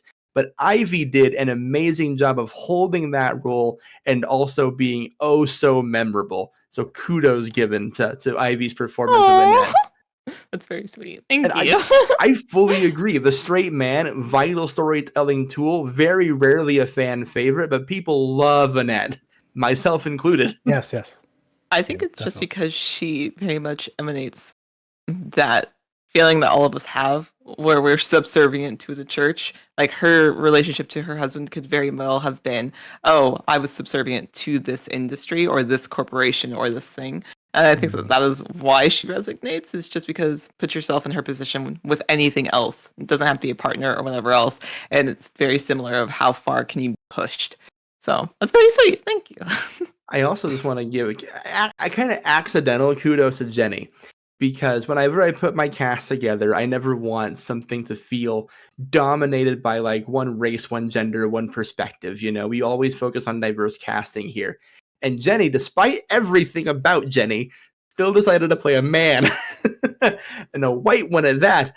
So, by virtue of Annette being the only woman on a ship full of awful men, Captain Mudge included, I think also drove home the fact that she was in this position again and had to fight through it and be the one to keep them on track. So, hey, good job, Jenny. Good job for accidentally making this a male-dominated field. You know what they say: art imitates life, or life imitates art, or something. I just appreciate that you were like, oh, I'm an evil person. I must be a man. 3 out of 4 figures in hell are men. I'm just saying, a lot of great vampires have great boobs. Okay, let's talk about the ending. I have 3 ending questions that were asked that I pulled together, and then we'll start wrapping up our discussion here tonight. General question, just a vibe check. Do y'all think destroying the afterlife was the right thing to do? Are you proud of yourselves? Hell no. God. Do you want character answer or personal answer? Yeah. Both. Whatever. I don't think your character can answer anymore, No, Annette. they're dead. But if they could. In my mind, I love the idea of an afterlife personally, because, like, as humans, as beings who have figured out how to think about stuff, we don't ever want to stop thinking about stuff, you know? There's that ultimate... I disagree, but go ahead. Okay. I would love to stop thinking about this. Okay, but, like, in the sense that, like, humans are scared to not exist, right? Like, death is a constant and consistent fear and reminder that one of these days, you're gonna just stop. And that fucking sucks. So, heaven, hell, the afterlife, whatever you want to call it, gives us at least a little bit of a hope, you know? That you can still be with people who cared about you in life and meet up with all those people and emotions and things that you've lost at the very, very end there. Even if such a place does not exist, even if we get stuck in Samsara for fucking ever and I come back as a gnat, like, we still want to believe that we just keep going and we don't just cease to exist. So destroying that hope, to me, feels like the ultimate shitty goal for the ultimate shitty person. Like, taking that hope and removing it entirely from the equation just fucking sucks, dude. And you're left with Downer ending. and you're left with just this ending that is literally nothing. Jacques Noire, I think he wanted to be super god Satan hell man. Yeah, he would. I think. Yeah, definitely. I think he would want to be the fucking Dr. Eggman of the afterlife and be like, you know what? No more free will for anyone. Fuck you. Yeah. I think you and Ernesto are aligned in that dream. Yeah. I think it was great because the afterlife that was displayed or portrayed was a Western Christocentric one. Yeah. So it's like fair. we're like that now that that's gone. What about everything else, right? Like there's so many interpretations and so many different ways of showing that, right? Like, Yeah. so why is it that this is sitting on top of all of that? Like I know the way that the show ended was like, oh, it dissolved into nothingness. But I'm like, that's the way growth happens. Cracks and emptiness and voids are the pathways and avenues to new things. So I don't know. The headcanon that I had was like, oh, then all the other heavens that were suppressed under this perspective now have the room, right, to just be. So like, I was very cool. That's a way nicer thought than I had for sure. But Yeah. I like that interpretation a lot, if I'm honest. Yeah, I just saw it as a jail, right? Like it's this. It was the direct analogy of the Spanish colonialism, right? It removed even the idea of an animist afterlife. So burn that shit. So Kill it. Dissolve it. Rahrah? Roaden was pretty okay with it. He a little tongue in cheek. Oh, I poisoned the wrong fish. Oops. But look at what a small guy from the dock can do if you really give him a shot. He finds pleasure in more of an atheistic view, despite having seen the whale and the fire and everything, that this will just be better once it's void. People have always been exhausting, and down here we're using their souls as currency. Up above, we use their blood for currency. So it might just be better if all this is gone. And kind of what Jenny is saying, that human fear of erasure and never the chance to repeat oneself or learn another thing or tell another story, but just void after a generation or two, is a terrifying human idea. To Rowan, that's the permanent snooze button. Like it's finally a chance to rest forever. So I think he's okay with it because he wasn't that impressed anyway. His final word is one of my favorite parts of Roaden, because to see all the glory of the earth and then the fire and then the well and the lighthouse and still just not be moved. I've met old people like that who it seems like nothing's ever taught them much. And it just is one of the largest tragedies to me, if this is your one glorious life, to not have picked up anything that made you lighthearted or kinder or more curious. That is a hell on earth, in my opinion. So Roaden's fine to, everyone eat the fish. Let's call this dung. I tongued a whale. We're good. Right. And, I didn't hide the fact that the whale is God by any stretch of the imagination. I think everyone clued in from the minute they read the book. I know, shocker. But, yeah, I mean... I thought it was Jesus. Yeah, same diff. Oh, my God. All right, next question. Are God and Jesus the same man? It depends on which covenant you're looking through in the filter of your soul. That's the right answer. Ivy, you proud of yourself for destroying the afterlife? Yes. Short and sweet, yeah. No, I like, Ivy personally likes the idea of an afterlife. However, I don't know what that looks, as I'm very witchy, I'm very pagan, so I don't know what that would look like for me currently. However, I think the thought of it is nice, in general. Annette, on the other hand, I think her feelings are like best summed up in the like, heaven is empty and I am the least deserving. Like, she does not care whether they destroy it or not. I think, like I said, to her, she doesn't know scripture really. To her, it was an imaginary place that she could end up anyways. So I don't think she had much weight or stock in heaven or hell or whatever it could be. Like, even throughout the entire game, she was far more worried about getting, like, everybody else out. Like, she was like, oh, the Deacon doesn't deserve, and like, in the beginning, to be here or whatever. Like, he is far more of a holy man than I. Like, so if I don't make it, great. Like, that's fine. So I don't think she really cares. Sure. I'll speak for myself on this one. We talked a little bit about character bleed, and the more I made the story of Hellwhalers, I knew how it was going to end from minute one. From the minute I read the book gives you endings. And the ending that spoke to me the most was if you reach heaven and it's empty.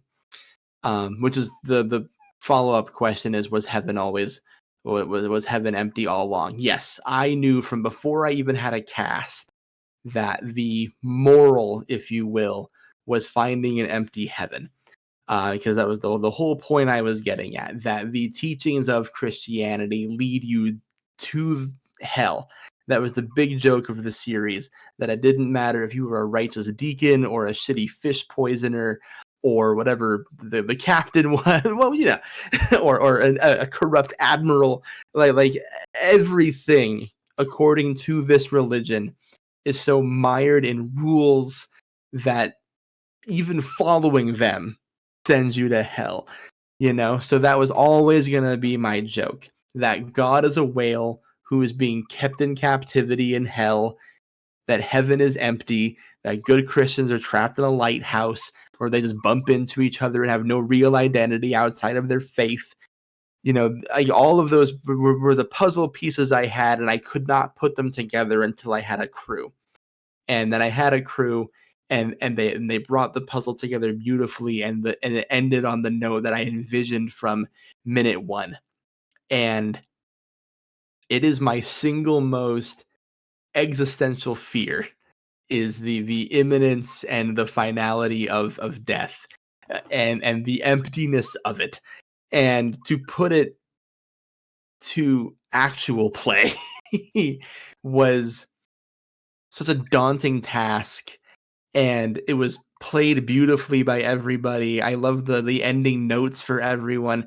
Annette's line, "Heaven is empty and I'm the least deserving," is the moment I had to stand up and walk around.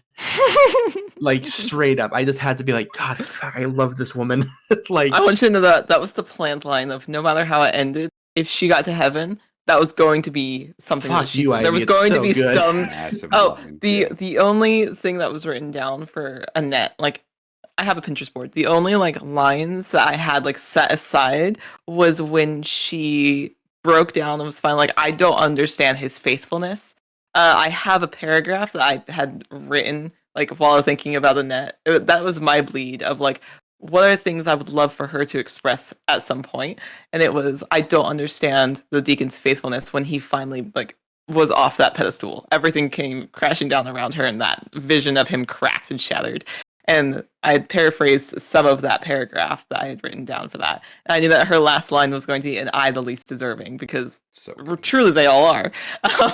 So you're welcome for that one. No, it was so good, and like everyone's ending. I've been thinking to myself as I go back and re-listen to episode 4 a lot.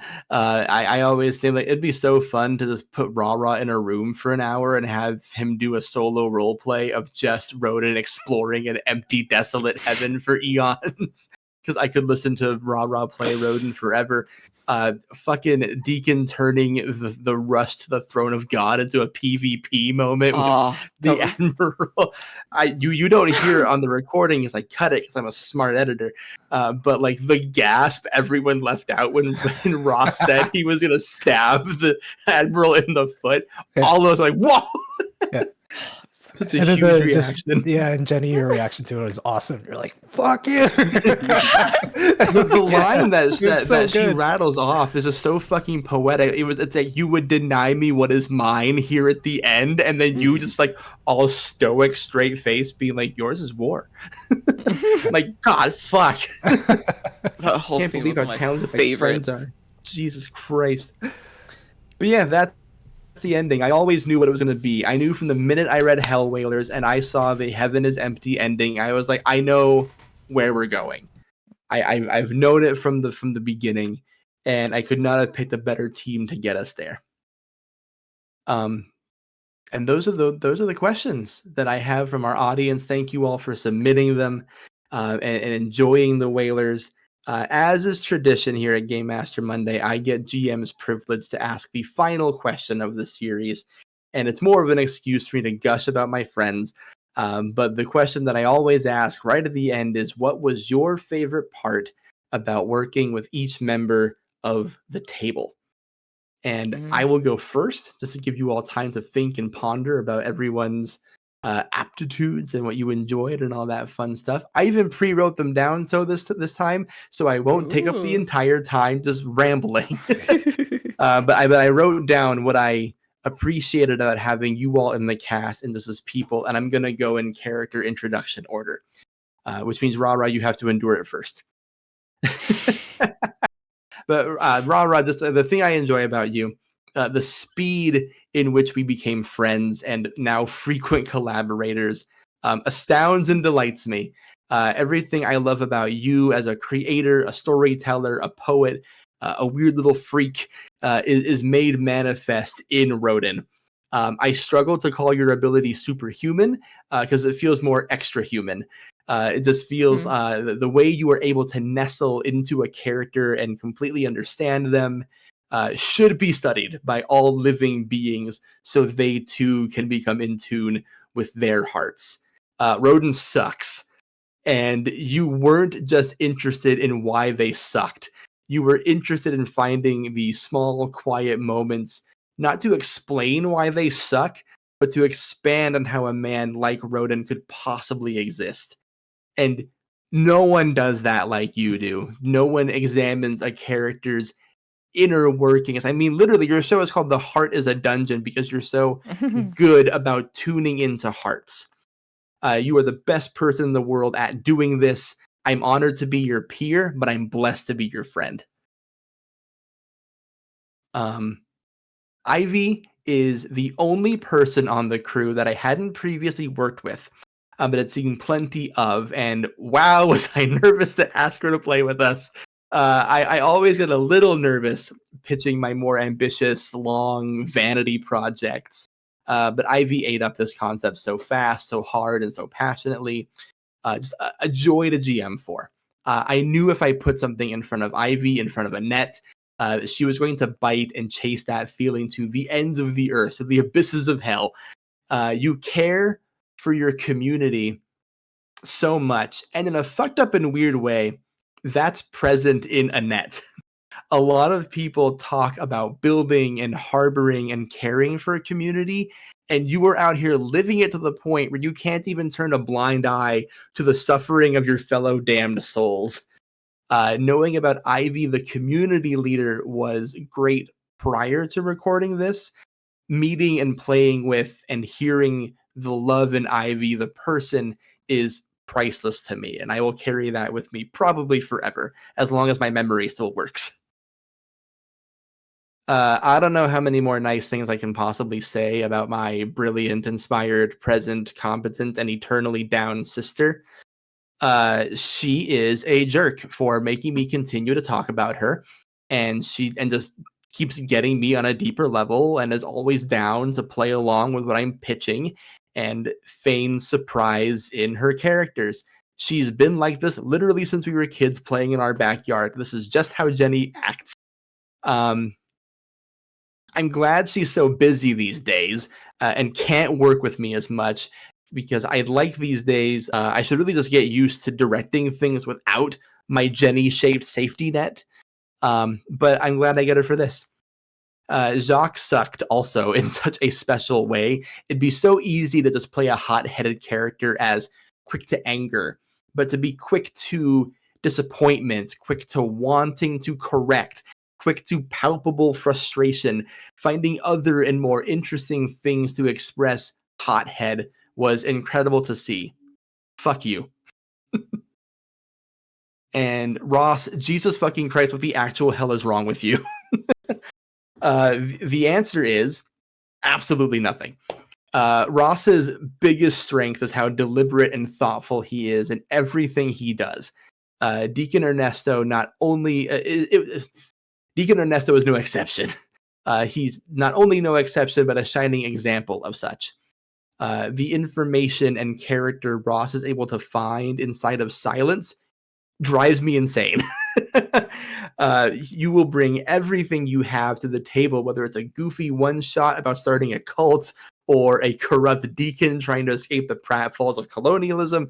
You'll never see a Ross character that does not come from a real and sincere place and that is not treated with respect. Also, just as a side note, a monologue machine.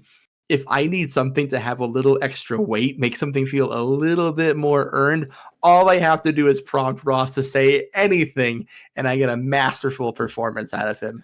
God bless, my friend. I literally got a message from Grant saying, "Hey, can you write a sermon?" And I'm like, I can. Yeah, I didn't get to touch on that, but like when I was writing the intro scenes for episode 1, I was like, I'm not going to spring a homily on Ross. That feels unfair. I should give him a heads up. And then, of course, he crushed it. The faces everyone was making while you read your homily was like... I literally wrote a homily based on the gospel the day that we were recording. So ridiculous. Like, it was very intentional for that day. Yeah. Ridiculous. I love you all. You are my very dear friends. I would do anything with you guys ever again. Those are my favorite parts about working with y'all. I don't like calling on people for this part, so I'll just leave it empty. Just speak when you feel moved to. And yeah, just tell me your favorite part about each person here. As an initial summary, I love that playing with the three of you reminded me of the Father, the Son, and the Holy Spirit, but I'm not going to go into who was who. But I enjoyed the dynamic shift between war, building, and comfort quite a bit. But Jenny, such a pleasure. It's very obvious playing with you how much you do this and how many stories you and Grant have told. When you first came out with your character and the strength of the voice, it was like, oh shit, here we go, okay. And everyone sort of gave that permission too. When Ross came out with the arrows and when Ivy started singing the hymnal while stabbing, it was like we were each giving each other a space to be that dark, but also to treat it that importantly. And that was a real pleasure. Ross, your concept, we're all kind of harping on it, but unbelievably cool. Like the art went with yours. It was just such a powerful image with the idea that you designed. It's one of my favorite concepts I've ever seen somebody come up with for a game. It was just perfect for what we were doing. Ivy, terrifying. Like, there's nothing more scary than the happiest person in hell.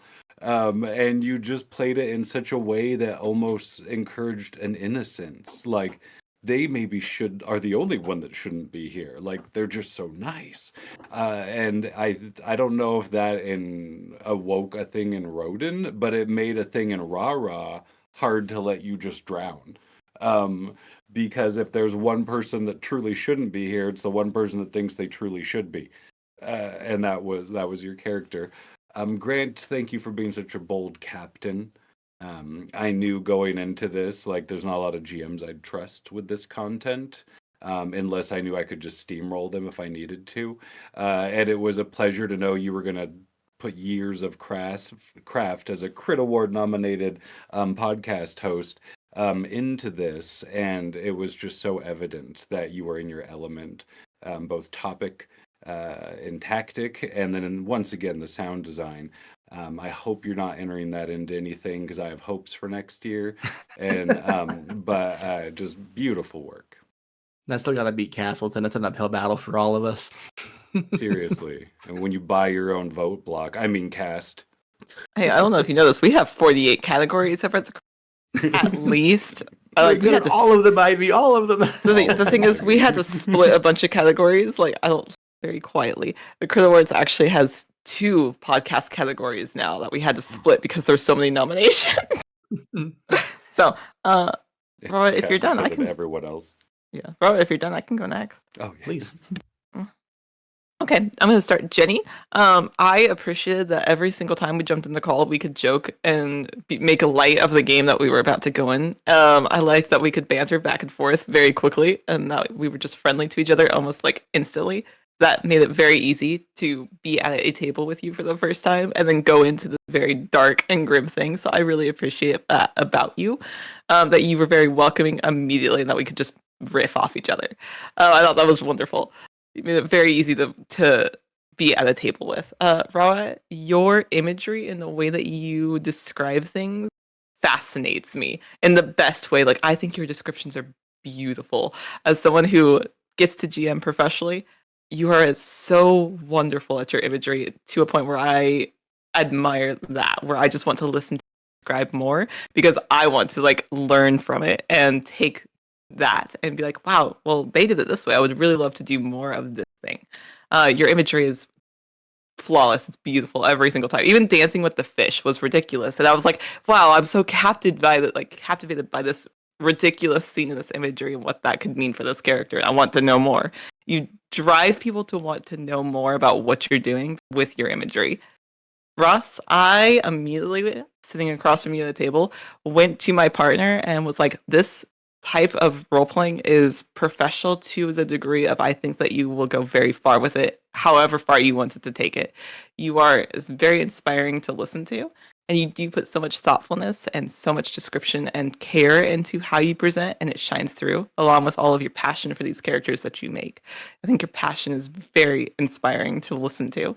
And Grant, you are just a wonderful GM. Thank you for leading us in this because it was so much fun. You took everything that we threw at you in stride, which is very incredible and very, very hard to do when you have a group like this. That you're saying be dark within these parameters, but still be safe, and you led that masterfully. Thank you. Thank you. May I? Yeah. Okay. As if you have to ask. I just want to give a big kudos to everyone simultaneously first, because in the end, even though we were writing about people who are absolutely terrible, you can honestly tell that our passion and our love for what we do shines forth more than what the characters are. Rahrah, you are a phenomenal human being. I have met a lot of people in 30 years of life, a lot of different kinds of people who have been in many different situations, and to me, you are one of the most human beings to walk this earth. Like, if you were to get, like, someone who works at a dictionary to, like, define humanity, I'd point them in your direction and be like, hey, just talk about whatever you want to talk about, and they'll put it in there. You are such a beautiful person inside and out that it astounds me that you're playing your logistical opposite in Roaden, who is human, yes, but not so much anymore because they're just kind of there, you know? Similarly, Ivy, like, holy smokes, I think you and I were like the first two people in the call when we were first setting up Hellwhalers, weren't we? Where we were just sitting there shooting the shit and being like, hi, we've never met each other in our entire life. The only time I've ever seen you probably ever was on the Crit Awards. You've probably heard my voice if you did any research for GMM. Let's be friends immediately. Similar thing. It's just like I loved connecting with you immediately.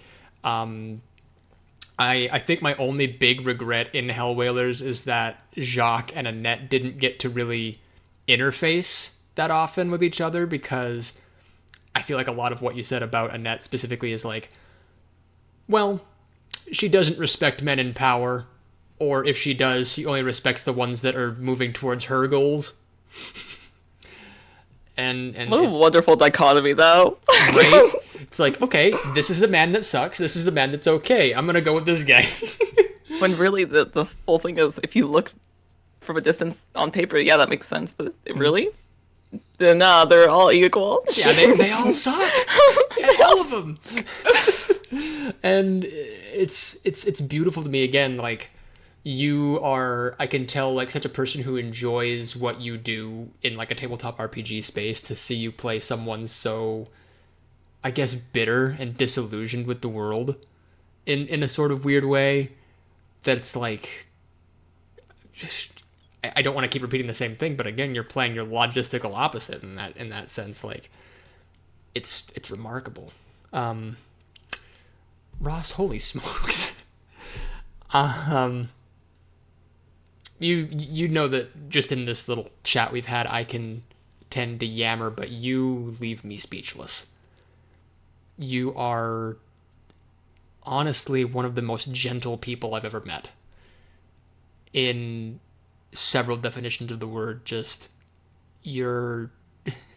I don't even, get to see your day-to-day life, but I can tell you're a fantastic parent, first of all.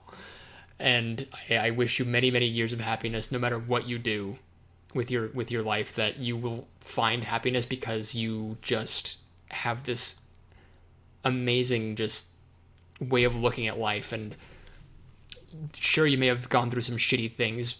All of us have, but whatever you're doing now, I just know that you're going to be great at everything. Which is sad because Ernesto sucked at everything. And Grant, I mean, what else can I say about you? I've said so many things across my entire life about you. Say a nice thing for once. Yeah, I could call you a shithead live on camera, but it wouldn't be genuine, would it? You've had some crazy schemes, and this one kind of hurt me on kind of a personal level, because there's always that fear in the back of my mind because of how you and I were raised. Like, oh no, I have become something that our church has shunned. Am I immediately going to be just automatically slotted to hell? I know, the dread. That dread, just like But you stuck with me after everything. And not only have you stuck with me, but you've encouraged me. I don't think I would really be here if not for you in a lot of different ways. And I cannot give you enough thanks and love and praise for that. So, I don't know, if you want to take me to South Africa next month in some other random RPG that you're doing, or like get me stranded in the middle of space, I'll go. I'll probably complain and bitch and whine and moan, but I'll do it because I love you. I have different plans for you entirely, Jenny. Don't you worry. Oh, great. He's going to kill me again. Fantastic. I don't know what else to say. I just love all of you, and I hope to work with you more in the future. All right, Ross, bring us home. Cool. I guess first off, thank you. Thank you for sitting at a table with me. It means the world to me. Jenny, the faith that you have in yourself, in the character that you bring, in us as a table, in the belief you have in Grant, all of that was the invisible thread that allowed us to do a lot of what we did. Yeah, I think you were very much this pillar that we all kind of revolved around. And I'm not sure if you noticed that, even how we treated the admirable, but I think without the foundation of you, we would have been adrift.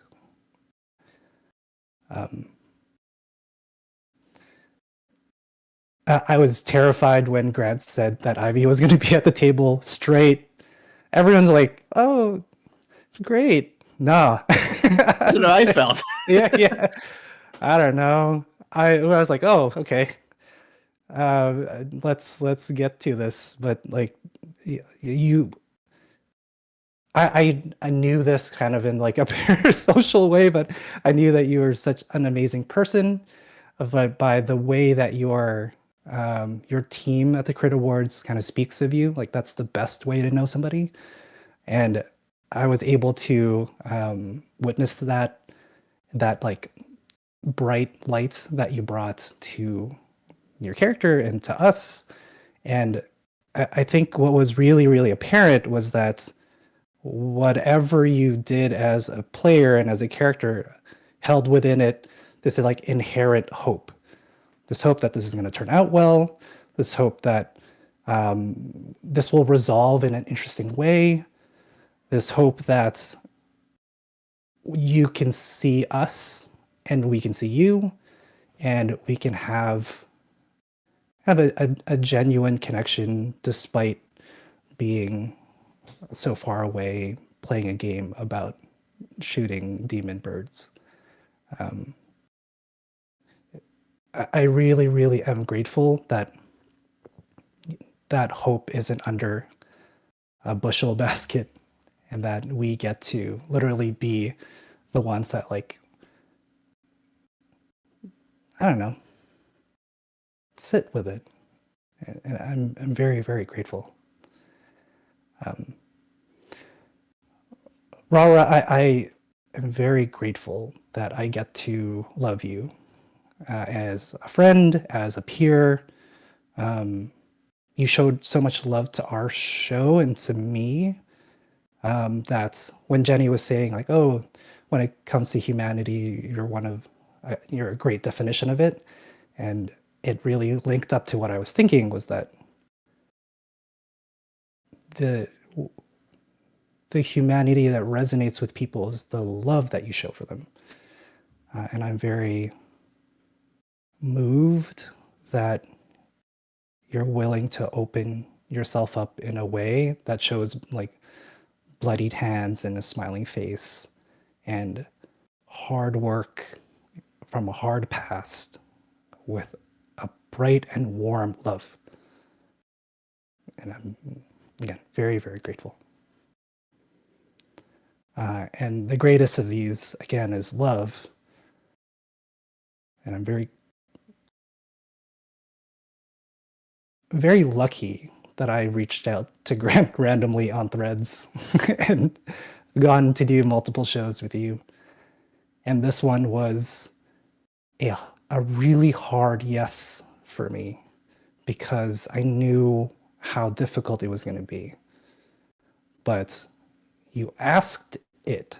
You asked all of us with love, and you worked on this, showing your back, like behind the scenes photos of you editing, and like I could tell that you were sweating and crying and like having a rough time, not because the story necessarily was worth telling just inherently, but because it was worth loving that much. And I'm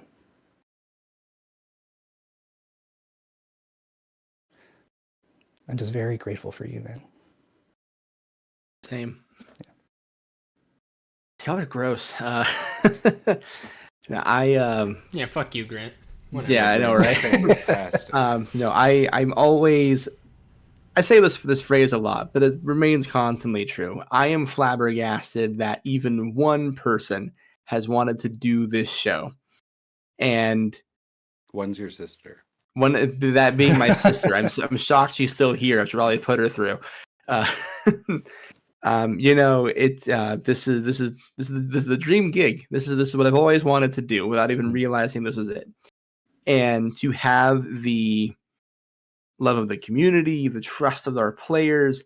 Listen, I'm the host of Game Master Monday. My name is on the fucking plaque and whatnot, but it's nothing without the rotating cast. It's nothing without the players. It's nothing without a whole fresh perspective every time. And thank you, sincerely. This is, I came to my friends on the internet who have not even seen the lower half of me. And I said, hey, would you like to work through my deepest, most existential, religious trauma that I have? And you all said yes, without even like a follow-up question. Actually, I take that back. Ivy asked a follow-up question, and it was, who's in the cast already? And I said, Rahrah and Ross. And she said, okay, yes. So... and the work it's important to know. Who are you going to suffer with, you know? You're easy to trust with things like this. Like, to see how you care for the people in your Discord and the way you just reach out to new shows and support new I'll follow you to hell, lickety split. Like, no problem there. Let's go. Let's go right now. Another whale. Let's go. Another whale. I'm going to tongue it. Oh my god. I mean, I'm going to tongue it. I mean... Roaden 2 with more tongue. Yeah. 2 tongue. 2 tongue. 2 furious. Electric Roaden. Second tongue, electric tongaloo. On that note, I think we can officially close the book on the Hellwhalers. My sincere thank you to all of you. Thank you to everyone who came in the chat. Thank you to the Majora's Rose stream for rating us here at the end. Super appreciate y'all for coming over. I don't know if y'all knew this, but if you commented in the comment section here today, you're in the running to win a free copy of Hellwhalers. which I'm going to spin the wheel on right now. I wrote down all the commenting names in here. So let's see who And it's gets the book. physical book, right, Grant? The physical book. Yeah. So how this is going to work is find me on Discord. You can join the Game Master Monday Discord. You can find me on Discord with the username Grant or whatever. Just get me your Discord name in some way, shape, or form. I will send you a code for the game with instructions and the website. You just put it in. You put in your shipping info, etc., etc. So here we go. I'm spinning the damn thing. I'm just pretend there's a wheel here, okay? Whatever. I'm not pulling up the thing. God, it's huge. Why'd you make it the size of every building? Look at it go. And our winner will be Kelly the Kellhop. Yay! Kelly! We love Kelly. Kelly, you get I don't know if you're still here. I think you went to bed, but I don't need you to send me your Discord. I have it. So congratulations on your free copy of Hellwhalers. I will be sending you the information. Thank you to +1 XP for donating 3 copies of the game to us. Our 2 previous winners were announced on social media, so you should already have those. And thank you to the Brewers Tabletop crew for being so wonderful and supporting the series, hyping it up every week. Moss, bless Moss's heart, was up at midnight every night, treated every new episode like Christmas morning, and sent me a paragraph about how great it's been. As much as I love telling stories and having people look at me, the real treat of making this show is indie creators getting the AP they deserve, with full soundscaping, with great performances, with people who know how to play it. So, I mean, the support we got from that. Thank you to Malamute, who did all the art for Hellwhalers for us. All the character art. You saw that Amazing. Watercolor art that scared the shit out of me as I received them. I mean, incredible. Like the caliber of people I get to work with, just because I spoke some words good on the internet, floors me. I can't say enough thank yous to everyone here. I will let everyone do their outros here tonight, but in case this is your first Game Master Monday stream, hi, we're Game Master Monday. We don't always do behind the scenes episodes, just for the big mini-series. I'm Grant, your Game Master for just about everything we do on the show. Find us everywhere you enjoy podcasts. I'm going to drop some announcements really quick here at the end for what you can expect going forward from Game Master Monday. This Monday, we're not releasing a new podcast episode because Daddy needs to sleep. But we are going to do a feed drop from our friend. I'm Daddy. From our friends over at Roleplay Retcon. I've been GMing a mini-series for them as well. If you enjoyed Hellwhalers, it's nothing like that. It is a comedy based on the Adam Sandler film The Longest Yard, using Rogue Caulfield's play ball system. The episode 1 of which I will be posting on the Game Master Monday feed on Monday, and you'll be able to hear episodes 2 and 3 by next Monday. So those will be up for you. Here on our Twitch, if you want to click the follow button, we do a lot of live mini-series called Game Master Monday Presents. The next one is starting on January 8th. It's being GM'd by me, and we are going to be playing Castaway by Afterthought Committee. I have taken the structure of the CBS reality show Survivor, and I've TTRPG-ified it, baby. That is going to be finally, someone had to do it. It's going to be a 6-part mini-series from January 8th through February 5th, a 10-person cast where you're going to be seeing some of your favorite APers try and get rid of each other every single week. Let me rattle off the cast here for you, just so you know who to expect in that stream if you're a fan of any of these wonderful people. In that cast, you are going to have Becky from This Could Get Dicey, Mozzarella from Starlight Tales, Keon, who is an omnipresent streamer, is everywhere, Shadow Sylvia from Roll D5, Duper Dylan from One Shot, Tot from Soul Operator, Dusty Hill from Bring Your Own Mech, Interrogation, Goblins and Gays, An Unwavering Force, Johnny from Talking XP, Julianne from Wing Women, and Kim from 5GMs in a Trench Coat. 10 will enter, 1 will leave, only 1 will be the victor of this stream. And on top of all of that, during that 6-week time span, we will also be raising funds for Trans Lifeline. If you join and donate to the stream, your money will literally impact the game and impact the lives of a trans person, like my sister over here, who's aggressively pointing at herself. Great charity, does amazing work. We're happy to be raising funds for them, especially during January. Come check that out up next on the show. And then once that's over, Ross is going to GM a series for us. Are you? I didn't know this. This is so cool. Surprise, we figured it out today, and I get to announce it. Yay! Surprise! This is the reason I figured it out today, because I was like, oh shit, Ross will be here, and we can hype up Ross. So yeah, join Ross for an incredible series using 2 different systems from Malamute. It's going to be really rad. I'm so geeked about it. From Mometos. What did I say? Malamute. From Mometos. Yeah. The other M name in my brain. Yeah. From Mometos. Thank you. Yeah. Only my favorite RPG designer. I know their names. Yeah. That's it for me. I'm just going to go in introduction order from the series. Rahrah, where can we find more of you? Oh, hey, I'm Rahrah. I'm the creator, and I run a small little podcast called The Heart is a Dungeon. We just had our 1-year birthday on Monday. We'll be finishing up our current season before Christmas. And then next year in January, we're starting 2 series at once with a total of 28 players between the 2 of them. And then there's some other things coming later in the year. We're a multi-award-winning and award-nominated show with a majority BIPOC and femme-presenting cast. It's heavy soundscape, like drugs meet a waterfall, but it sounds pretty good, but not for people who have audio sensitivities, I would say. I have the pleasure of playing with my wonderful friends, and that's what we're going to be doing over there, and keeping it pretty punk rock and not letting us convince ourselves we're famous. Too late. I think you're famous. I'm famous in your heart because it's so big. Ivy, where can we find more of you?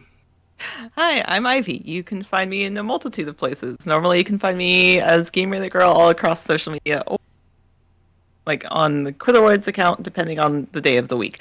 More Quillaroid stuff will be at the start of the year, so we have things coming for that.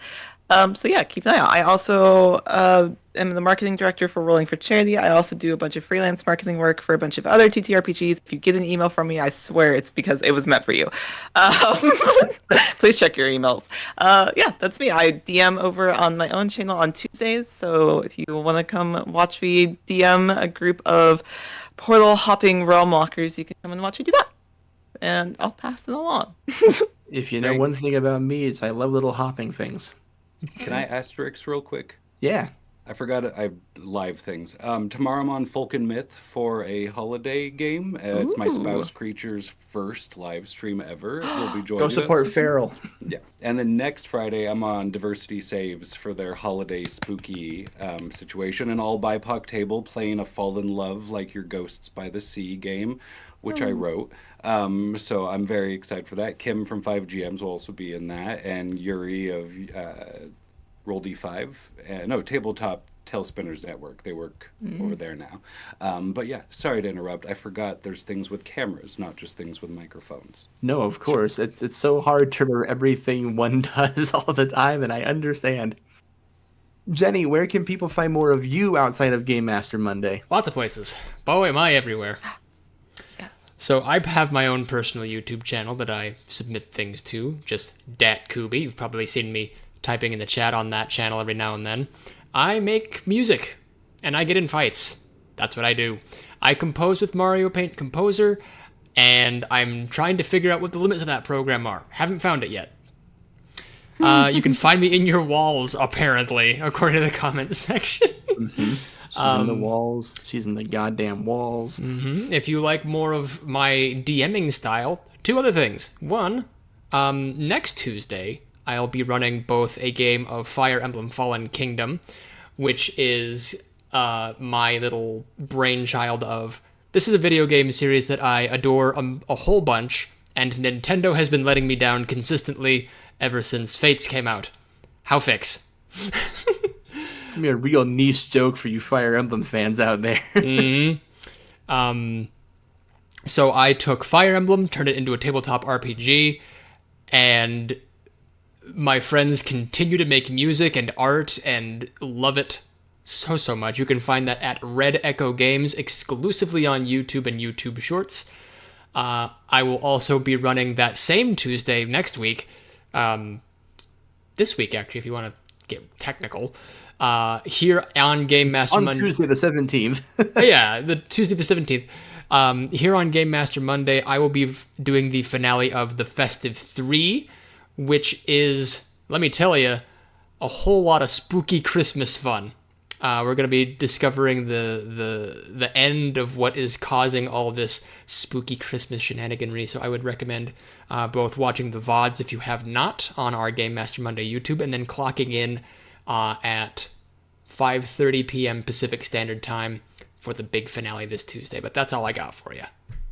Oh, thank you for mentioning the Festive 3. That's also a charity stream. So if you show up to the Festive 3's finale on Tuesday, whether you're caught up or not, we're raising funds for the Palestine Children's Relief Fund. So please come to that. If you donate, Jenny puts you into a giveaway for that as well, where you can win a piece of Festive 3 merchandise straight from Boss Jelly Bean, the game's creator. So come on Tuesday. It's been really fun, and it's a great charity, and we want to raise more money for it. So please come on down. Absolutely. All right, Ross, that we've all screamed. Where can we find more of you? Hello, my name is Ross. I'm the GM for Blades of Mayari. We are a award-winning and award-nominated Filipino-Canadian-led actual play podcast inspired by pre-colonial Filipino mythology. You can find us wherever you get your podcasts or on social media. We're more active on Instagram, Threads, and Blue Sky at Blades of Mayari, Mayari.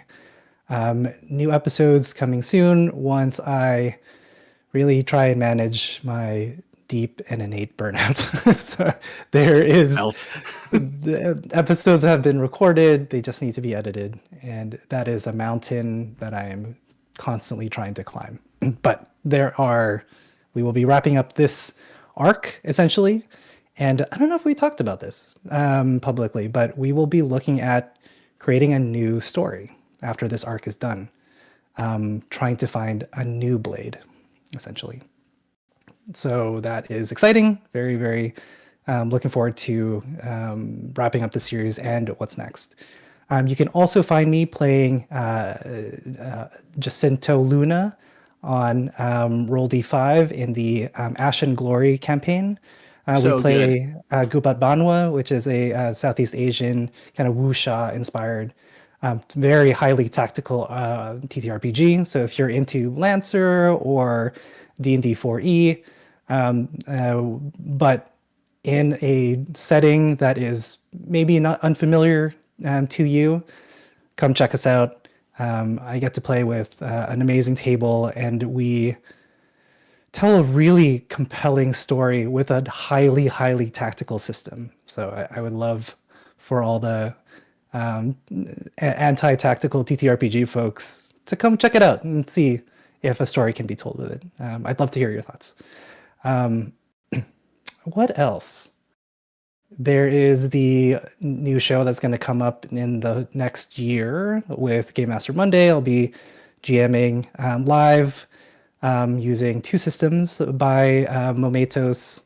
Very specifically, it will be the Children of Inang Uri, and then we'll be using Arc to tell the rest of that story. So super excited to build a world and then play in it, essentially.